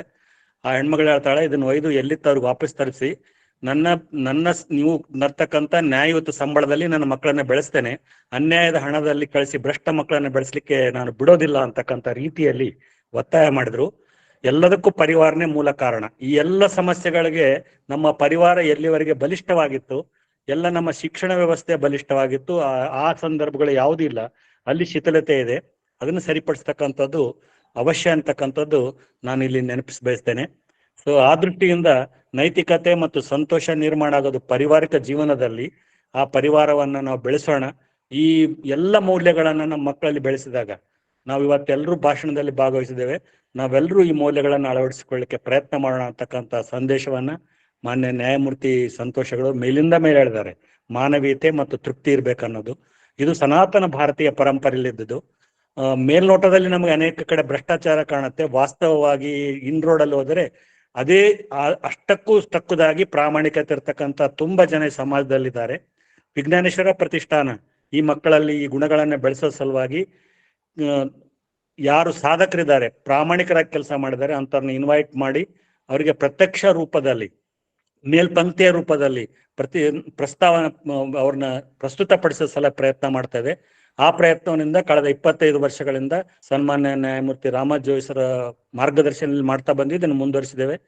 ಈ ಎಲ್ಲ ಸೆಷನ್ಗಳಲ್ಲಿ ನಾವು ಹೇಳ್ಬೇಕಂದ್ರೆ ಬದಲಾವಣೆ ತರಿಸ್ತಕ್ಕಂಥ ಸ್ಥಾನದಲ್ಲಿರ್ತಕ್ಕಂಥ ಮಾನ್ಯ ಕುಲಪತಿಗಳು ನಮ್ಮ ಪ್ರತಿ ಸೆಷನ್ ಅನ್ನ ಚೇರ್ ಮಾಡಿದ್ದಾರೆ. ನಾವು ಬದಲಾವಣೆ ಬರ್ಬೋದು ಅನ್ನೋ ಅಪೇಕ್ಷೆ ನಮ್ಗಿದೆ. ಅದಕ್ಕೋಸ್ಕರ ಈ ಸೀರೀಸ್ ಅಲ್ಲಿ ಭಾಗವಹಿಸಿದಂತ ಎಲ್ಲ ಸನ್ಮಾನ ಉಪಕುಲಪತಿಗಳಿಗೂ ಕುಲಪತಿಗಳಿಗೂ ಮತ್ತು ರಿಸೋರ್ಸ್ ಪರ್ಸನ್ ಆಗಿ ಸಂಪನ್ಮೂಲ ವ್ಯಕ್ತಿಗಳಾಗಿ ನಮಗೆ ಮಾರ್ಗದರ್ಶನ ಮಾಡಿದಂತ ಎಲ್ಲರಿಗೂ ಕೂಡ ಧನ್ಯವಾದಗಳು. ಇವತ್ತಿನ ಅಧ್ಯಕ್ಷತೆ ವಹಿಸಿದಂತ ಮಾನ್ಯ ಪ್ರೊಫೆಸರ್ ಭಟ್ಟು ಸತ್ಯನಾರಾಯಣ ಅವರಿಗೆ ವಿಶೇಷ ಧನ್ಯವಾದಗಳನ್ನ ನಾವು ಇನ್ನು ಸಂತೋಷದ ಸಂಬಂಧ ಅಂದ್ರೆ ನಮ್ಮ ಜೊತೆ ಸೆಂಟ್ರಲ್ ಯೂನಿವರ್ಸಿಟಿ ಕರ್ನಾಟಕ ಮತ್ತು ಕರ್ನಾಟಕ ಲಾ ಯೂನಿವರ್ಸಿಟಿ ಇವರಿಬ್ರು ನಮ್ಮ ಪ್ರತಿ ಕಾರ್ಯಕ್ರಮದಲ್ಲಿ ಜಾಯ್ನ್ ಆಗ್ತಾ ಇದ್ದಾರೆ. ಸೊ ಬದಲಾವಣೆ ಗಾಳಿ ಬೀಸ್ತಾ ಇದೆ. ಅದಕ್ಕೆ ವೇಗ ಕೊಡೋ ಸಲುವಾಗಿ ನಾವು ಈ ಕಾರ್ಯಕ್ರಮನ ಹಮ್ಮಿಕೊಂಡಿದ್ದೇವೆ. ಈ ಕಾರ್ಯಕ್ರಮದಲ್ಲಿ ಮಾನ್ಯ ನ್ಯಾಯಾಧೀಶರು, ಕುಲಪತಿಗಳು ಮತ್ತು ವಿದ್ಯಾರ್ಥಿಗಳು, ಪ್ರೊಫೆಸರ್ಸು, ಸಮಾಜದ ಅನ್ಯಾನ್ಯ ವಿಭಾಗದ ಕಾನೂನು ವಿಭಾಗದಲ್ಲದವರು ಕೂಡ ಭಾಗವಹಿಸ್ತಾರೆ, ವಕೀಲರು ಭಾಗವಹಿಸ್ತಾರೆ, ವಿಜ್ಞಾನೇಶ್ವರ ಪ್ರತಿಷ್ಠಾನದ ಟ್ರಸ್ಟಿಗಳು, ಸನ್ಮಾನ್ಯ ರಾಮ ಜೋಯಿಸರ ಪರಿವಾರ ಮತ್ತು ಅವರ ಅಭಿಮಾನಿಗಳೆಲ್ಲರೂ ಭಾಗವಹಿಸಿದ್ದಾರೆ. ಕಳೆದ 5 ಸೀರೀಸ್ಗಳಲ್ಲಿ ಒಂದು ಉತ್ತಮ ಬದಲಾವಣೆಯನ್ನು ಕಂಡುಕೊಂಡಿದ್ದೇವೆ ನಾವು. ಇವತ್ತಿನ ಕಾರ್ಯಕ್ರಮದಲ್ಲಂತೂ ಕೂಡ ಸೆಂಟ್ರಲ್ ಯೂನಿವರ್ಸಿಟಿ ಕರ್ನಾಟಕ ಮತ್ತು ವಿಟಿಯು, ಅದು ಆಕ್ಚುಲಿ ಕಾನೂನು ಸಂಬಂಧ ಇಲ್ಲ, ಆದ್ರೆ ಸನ್ಮಾನ್ಯ ನ್ಯಾಯಮೂರ್ತಿ ಸನ್ಮಾನ್ಯ ಸಂತೋಷ್ ಹೆಗಡೆ ಅವರ ನ್ಯಾಯಮೂರ್ತಿ ಸಂತೋಷ್ ಹೆಗಡೆ ಅವರ ಭಾಷಣ ಕೇಳಬೇಕನ್ನೋಕ್ಕೋಸ್ಕರ ಆ ಕ್ಲಾಸ್ ರೂಮ್ ಅಲ್ಲಿ ಕೂಡ ಎಲ್ಲ ಕ್ಲಾಸ್ಗಳಲ್ಲಿ ಮತ್ತು ಒಟ್ಟಾಗಿ ಸೇರಿದ್ದಾರೆ. ಹೀಗಾಗಿ ಈ ಪ್ರೇರಣಾ ಭಾಷಣದಲ್ಲಿ ಮಾತುಗಳಲ್ಲಿ ಮೇಲ್ಪಂಕ್ತಿಯ ಮಾತುಗಳಲ್ಲಿ ಜಾಯ್ನ್ ಆದಂತ ಎಲ್ಲರಿಗೂ ಕೂಡ ಧನ್ಯವಾದಗಳು. ಆತ್ಮೀಯರೇ, ಈ ನಮ್ಮ ಕಾರ್ಯಕ್ರಮಕ್ಕೆ ಎಲ್ಲರ ಸಹಕಾರ ಬೇಕು. ವಿವೇಕಾನಂದರು ಹೇಳಿದಂತೆ ಮ್ಯಾನ್ ಮೇಕಿಂಗ್, ಕ್ಯಾರೆಕ್ಟರ್ ಬಿಲ್ಡಿಂಗ್ ಈ ಕಾರ್ಯಕ್ರಮದಲ್ಲಿ ನಾವು ಭಾಗವಹಿಸ್ತಾ ಇದ್ದೇವೆ. ಸನಾತನ ಪರಂಪರೆಯನ್ನ ಆಧುನಿಕ ಪರಂಪರೆಗೆ ಜೋಡಿಸ್ತಕ್ಕಂಥ ಕೆಲಸ ವಿಜ್ಞಾನೇಶ್ವರ ಪ್ರತಿಷ್ಠಾನ ಚಿಕ್ಕದಾಗಿ ಮಾಡ್ತಾ ಇದೆ. ಆ ಚಿಕ್ಕ ಕಾರ್ಯ ದೊಡ್ಡದಾಗಿ ಬೆಳಿಲಿಕ್ಕೆ ನಿಮ್ಮೆಲ್ಲರ ಸಹಕಾರವನ್ನ ನಾನು ಅಪೇಕ್ಷಿಸ್ತೇನೆ. ಇದಕ್ಕೆ ಎಲ್ಲರೂ ಬೇಕು. 3 ವರ್ಷದಿಂದ 100 ವರ್ಷದವರೆಗೆ ಎಲ್ಲ cross sections of the society ನಮಗೆ ಸಹಕಾರ ಕೊಡಬೇಕು. ಈ ಕಾರ್ಯಕ್ರಮದಲ್ಲಿ ಭಾಗವಹಿಸಿದಂತ ಎಲ್ಲರಿಗೂ, ಪ್ರತ್ಯಕ್ಷ ಪರೋಕ್ಷವಾಗಿ ಸಹಕಾರ ನೀಡಿದಂತ ಎಲ್ಲರಿಗೂ ಧನ್ಯವಾದಗಳು. ನಮ್ಮ ವಿಶ್ವಾಸರು ಹೇಳಿದಾಗೆ 12ನೇ ತಾರೀಕು ವಿಶೇಷ ರಾಷ್ಟ್ರೀಯ ಸಮ್ಮೇಳನ ನಡೆದಿದೆ ಸೆಂಟ್ರಲ್. ಆ ಸಮ್ಮೇಳನಕ್ಕೆ ಸನ್ಮಾನ್ಯ ನ್ಯಾಯಮೂರ್ತಿ ಜಸ್ಟಿಸ್ ನಜೀರ್ ಅವರು ಬರ್ತಾ ಇದ್ದಾರೆ, ಘನವೆತ್ತ ರಾಜ್ಯಪಾಲರು ಆಂಧ್ರ ಪ್ರದೇಶ್, ಹಾಗೆ ವಿವಿಧ ಕರ್ನಾಟಕದ ಹೈಕೋರ್ಟ್ನ ನ್ಯಾಯಾಧೀಶರು ಮತ್ತೆ ಸಂಪನ್ಮೂಲ ವ್ಯಕ್ತಿಗಳು ಬರ್ತಾ ಇದ್ದಾರೆ. ಇನ್ನೊಂದು ಹೆಮ್ಮೆಯಿಂದ ಹೇಳ್ಬೇಕಂದ್ರೆ ವಿಶೇಷವಾಗಿ ಈ ಸಲದಲ್ಲಿ ನಾವು ಸೆಷನ್ ಅರೇಂಜ್ ಮಾಡಿದಾಗ ಅಸ್ಸಾಂ ಯೂನಿವರ್ಸಿಟಿಯ ಕುಲಪತಿಗಳಿಂದ ಹಿಡ್ಕೊಂಡು ಕಲಬುರಗಿ ಯೂನಿವರ್ಸಿಟಿಯ ಕುಲಪತಿಗಳವರಿಗೆ ಎಲ್ಲರೂ ಭಾಗವಹಿಸಿದ್ದಾರೆ. ಪಾರ್ಟಿಸಿಪೆಂಟ್ ಕೂಡ ಅಸ್ಸಾಂ, ಹೈದರಾಬಾದ್, ಚೆನ್ನೈ, ಅಂದ್ರೆ ದೆಹಲಿ, ಈ ತರ ಬೇರೆ ಬೇರೆ ಜನರು ಕೂಡ ಭಾಗವಹಿಸಿದ್ದಾರೆ. ಈ ಆನ್ಲೈನ್ ದ್ರಿಂದ ನಮಗೊಂದು ಅನುಕೂಲ ಅಂದ್ರೆ ಎಲ್ಲರನ್ನ ಜೋಡಿಸ್ತಕ್ಕಂಥ ಕಾರ್ಯಕ್ರಮ ಆಗಿದೆ. ಸೊ ಈ ಕಾರ್ಯಕ್ರಮದಲ್ಲಿ ಭಾಗವಹಿಸಿದಂತ ಎಲ್ಲರಿಗೂ ಮತ್ತೊಮ್ಮೆ ವಿಶೇಷವಾಗಿ ಧನ್ಯವಾದಗಳನ್ನು ಅರ್ಪಿಸಿ, ವಿಜ್ಞಾನೇಶ್ವರ ಪ್ರತಿಷ್ಠಾನದ ಮುಂಬರುವ ಎಲ್ಲ ಕಾರ್ಯಕ್ರಮಗಳಲ್ಲಿ ತಮ್ಮ ಸಹಕಾರ ಇರಬೇಕು ಅಂತ ಅಪೇಕ್ಷಿಸ್ತಾ ನನ್ನ ವಂದನಾರ್ಪಣೆ ಮತ್ತು ಧನ್ಯವಾದಗಳ ಮಾತುಗಳಿಗೆ ವಿರಾಮ ನೀಡುತ್ತೇನೆ. ಭಾರತ್ ಮಾತಾ ಕಿ ಜೈ, Vande Mataram.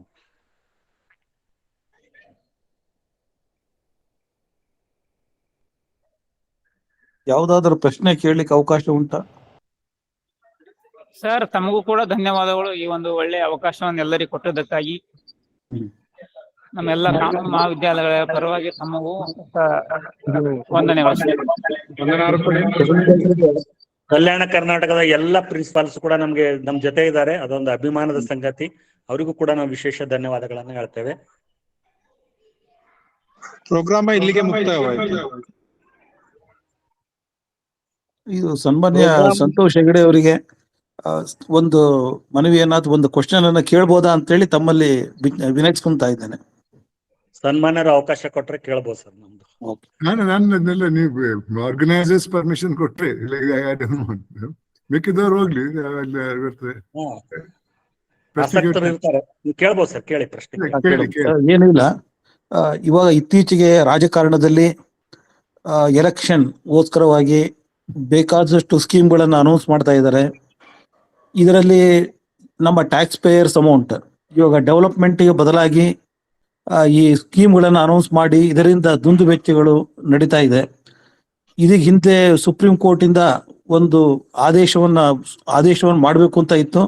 Income tax players the ಮನಿಯನ್ನ ಯಾವುದೇ ರಾಜಕಾರಣಿಗಳು ಯಾವುದೇ ಇವರು ಯೂಸ್ ಮಾಡಬೇಕಾದ್ರೆ ಅದರ ಒಂದು ಕಮಿಟಿಯಿಂದ ಪರ್ಮಿಷನ್ ತಗೊಳ್ಬೇಕು ಅನ್ನೋ ಒಂದು ವಿದ್ಯಮಾನಗಳನ್ನ ಕೇಳಿ ಬರ್ತಾ ಇತ್ತು. ಇದು ನಿಜವೇ? ಈ ತರ ಮಾಡೋದ್ರಿಂದ ಅನುಕೂಲತೆ ಇದೆಯಾ? ನಾನು ಓದಿದೆ, ಸುಪ್ರೀಂ ಕೋರ್ಟಿನ ಹಿಂದಿನ ಮುಖ್ಯ ನ್ಯಾಯಾಧೀಶರು ಒಂದು ಕಮಿಟಿ ಮಾಡಿದ್ದಾರೆ ಅಂತ. ಆದ್ರೆ ತದನಂತರ ಅದರ ಬಗ್ಗೆ ಯಾವುದೇ ಒಂದು ಮಾಹಿತಿ ಇಲ್ಲ. ಯಾರು ಕೇಳಿದ್ರು ನಮ್ಗೆ ಗೊತ್ತಿಲ್ಲ ಅಂತ ಇದ್ದಾರೆ. ಯಾಕಂದ್ರೆ ನಾನು ಕೂಡ ನನ್ನ ಒಂದು ಪ್ರತಿಕ್ರಿಯೆಯನ್ನ ಈ ಒಂದು ಗ್ಯಾರಂಟಿಗಳ ಬಗ್ಗೆ ಹೇಳಿದ್ದೆ ನಾನು. ಇದು ಸರಿಯಲ್ಲ ಅನ್ನೋದು ನನ್ನ ಅಭಿಪ್ರಾಯ. ಯಾಕಂದ್ರೆ ಇದಕ್ಕೆ ಬಹಳ ಖರ್ಚಾಗ್ತದೆ. ಕೆಲವರು ಹೇಳ್ತಾರೆ 60,000 ಕೋಟಿ ಬೇಕಂತ. ಸನ್ಮಾನ್ಯ ಮುಖ್ಯಮಂತ್ರಿಗಳೇ ಒಂದ್ ದಿವಸ ಒಂದು ಭಾಷಣದಲ್ಲಿ ಹೇಳಿದ್ರು ಇದಕ್ಕೆ ಒಂದು ವರ್ಷಕ್ಕೆ 52,000 ಕೋಟಿ ರೂಪಾಯಿ ಬೇಕಂತ. ಕರ್ನಾಟಕದ ಬಜೆಟ್ ಸಂಪೂರ್ಣ 7 ಕೋಟಿ ಜನಸಂಖ್ಯೆಗೆ ಇರ್ಬಹುದು. ಒಂದು ವರ್ಷಕ್ಕೆ ಹೋದ ವರ್ಷ ಮೀಸಲಾಗಿದ್ದದ್ದು 3,10,000 ಕೋಟಿ ರೂಪಾಯಿ. ಅದರಲ್ಲಿ 60,000 ಇಲ್ಲದ 52,000 ಕೋಟಿ ಎಲ್ಲಿದೆ ಜಾಗ? ಅದಕ್ಕಾಗಿ ಈ ಒಂದು ಇದೆಲ್ಲ ಪ್ರಾಮಿಸ್ ಮಾಡಿದ ನಂತರ, ಚುನಾವಣೆ ಗೆದ್ದ ನಂತರ ಇವಾಗ ಏನಾಗಿದೆ, ಆ ಎಲೆಕ್ಟ್ರಿಸಿಟಿ ಚಾರ್ಜಸ್ ಜಾಸ್ತಿ ಮಾಡಿದ್ದಾರೆ. ಯಾರು ಕಟ್ಟಬೇಕು ಚಾರ್ಜಸ್ ಅವರಿಗೆ ಜಾಸ್ತಿ ಮಾಡಿದ್ದಾರೆ. ಅದೇ ರೀತಿ ಜಮೀನಿನ ಬೆಲೆ ಜಾಸ್ತಿ ಮಾಡಿದ್ದಾರೆ. ಪ್ರಾಪರ್ಟಿ ಟ್ಯಾಕ್ಸ್ ಅದು ಜಾಸ್ತಿ ಹಾಗೆ ಆಗ್ತದೆ. ಇನ್ನು ಮುಂದಕ್ಕೆ ಬಹಳಷ್ಟು ಆಗ್ತಾ ಇದೆ. ಇತ್ತೀಚೆಗೆ ಒಂದು ಸ್ಟೇಟ್ಮೆಂಟ್ ಓದಿದೆ, ಅದನ್ನ ಹಳ್ಳಗಲಿಸಿದ್ದಾರೆ ಸರ್ಕಾರದವರು. SC ST ಮೀಸಲಾಗಿದ್ದಂತ ಸುಮಾರು 23,000 ಕೋಟಿಯನ್ನು ಇದಕ್ಕೆ ಖರ್ಚು ಮಾಡ್ತಾ ಇದ್ದಾರಂತೆ. ಇದ್ರ ಅರ್ಥ ಏನು? ನಾನು ಹೇಳಿದೆ ಒಂದ್ ಕಡೆ ಮಾತಾಡ್ತಾ ನೀವು ಮಹಿಳೆಯರಿಗೆ ಫ್ರೀ ಅಂತ ಬಸ್ಸಲ್ಲಿ ಹೇಳಿದ್ರಲ್ಲ, ಸದ್ಯದಲ್ಲಿ ನೀವು ಮಹಿಳೆಯರು ಫ್ರೀ ಆಗಿ ಹೋಗಿ ಮನೆಗೆ ಬರುವಾಗ ಗಂಡ ಇರಲ್ಲ, ಇನ್ನೆಲ್ಲೋ ಫ್ರೀ ಬಾರಿಗೆ ಹೋಗಿರ್ತಾನಂತ. ಸ್ವಲ್ಪ ಯೋಚನೆ ಮಾಡ್ಬೇಕ್ರಿ. ಇದು ಯಾವ ಫ್ರೀಯಿಂದ ಯಾವ ಓಟ್ ಬರ್ಬೋದು ಹೊರತು ಸಮಾಜದ ಉದ್ಧಾರ ಆಗಲ್ಲ. ಮತ್ತೆ ಆರ್ಥಿಕ ಬಹಳ ಕುಸಿದು ಹೋಗುವ ಸಂದರ್ಭಗಳು ಬಹಳಷ್ಟಿವೆ. ನಾವು ಪಕ್ಕದ ದೇಶದವರನ್ನು ಸ್ವಲ್ಪ ವಿದ್ಯೆ ಕಲಿಬೇಕು ನಾವು. ಪಾಕಿಸ್ತಾನದಲ್ಲಿ ಏನಾಗಿದೆ? 1 ಲೀಟರ್ ಹಾಲಿಗೆ ಎಷ್ಟು ಕೊಡ್ತಾ ಇದ್ದಾರೆ? 1 kg ಅಕ್ಕಿಗೆ ಎಷ್ಟು ಕೊಡ್ತಾ ಇದ್ದಾರೆ ಇವತ್ತು? ಯಾರ್ಯಾರು ಸಾಲ ಕೇಳ್ತಾ ಇದ್ದಾರೆ? ಅದೇ ರೀತಿ ಶ್ರೀಲಂಕಾದಲ್ಲಿ ಏನಾಯ್ತು? ಒಂದು ವಾಟ್ಸ್ಆಪ್ ಅಲ್ಲಿ ವೈರಲ್ ಆಗಿದೆ. ಸಿಂಗಾಪುರ್ನ ಪ್ರಧಾನಮಂತ್ರಿಯವರು ಅವರ ಅಸೆಂಬ್ಲಿ ಪಾರ್ಲಿಮೆಂಟ್ ಅಲ್ಲಿ ಹೇಳಿದ ಮಾತು. ಈ ಆಸ್ಟ್ರೇಲಿಯಾದಲ್ಲಿ ಇದೇ ರೀತಿ ಇದನ್ನ ಫ್ರೀ ಗಿಫ್ಟ್ ಎಲ್ಲ ಕೊಡಕ್ಕೆ ಶುರು ಮಾಡಿ ಆಸ್ಟ್ರೇಲಿಯಾದ ಆರ್ಥಿಕ ಪರಿಸ್ಥಿತಿ ಏನಾಯ್ತಂತ. ಇದು ಬರೀ ಒಂದು ಅಧಿಕಾರಕ್ಕೆ ಬರಕ್ಕಾಗಿ ಈ ರೀತಿ ಮಾಡಿ ನಮ್ಮೂರ್ ಕಡೆ ಒಂದು ಗಾದೆ ಇದೆ, ಮುಂಗೈಗೆ ಬೆಣ್ಣೆ ಹಾಕುದಂತ. ಕೆಲಸ ಕೊಡ್ರಿ ಅವ್ರಿಗೆ, ಕೆಲಸ ಮಾಡಿಸಿ ಆ ಕೆಲಸದಿಂದ ಅವ್ರು ಹೋಗ್ಲಿ, ಬಸ್ಸಲ್ಲಿ ಹೋಗ್ಲಿ, ಫ್ರೀ ಎಲೆಕ್ಟ್ರಿಸಿಟಿ ಖರೀದಿ ಮಾಡ್ಲಿ, ವಿದ್ಯೆ ಕೊಡಿ, ಕೆಲಸ ಕೊಡಿ, ಆರೋಗ್ಯ ಕೊಡಿ. ಮಿಕ್ಕಿದ್ದನ್ನೆಲ್ಲ ಕೊಡೋದು ಸರಿಯಲ್ಲ. ಇನ್ನೊಬ್ಬರ ಕೈಯಿಂದ ಕಸಿದ್ ಬಿಟ್ಟು ಇವರಿಗೆ ಕೊಡ್ತಾ ಇದ್ರಲ್ಲ, ಏನಿದ್ರ ಅರ್ಥ? ನಾವು ಹೇಳಿದ್ರೆ ನೀವು ರಾಜಕೀಯವಾಗಿ ನಮ್ಗೆ ವಿರುದ್ಧವಾಗಿದ್ರೆ ಅಂತ. ನಾನು ಎಲ್ಲಾ ಪಕ್ಷದವರ ವಿರುದ್ಧವಾಗಿದ್ದೇನೆ.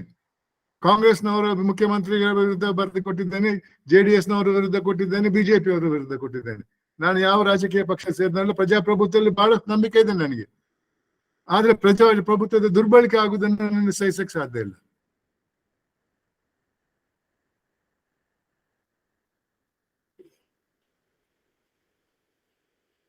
ಧನ್ಯವಾದಗಳು ಎಲ್ಲರಿಗೂ. ನಮ್ಮ ಉಪನ್ಯಾಸದ ಸಮಯ ಮುಗಿದಿದೆ. ಭಾಗವಹಿಸಿದಂತ ಎಲ್ಲರಿಗೂ ಹೃದಯಪೂರ್ವಕ ಧನ್ಯವಾದಗಳು.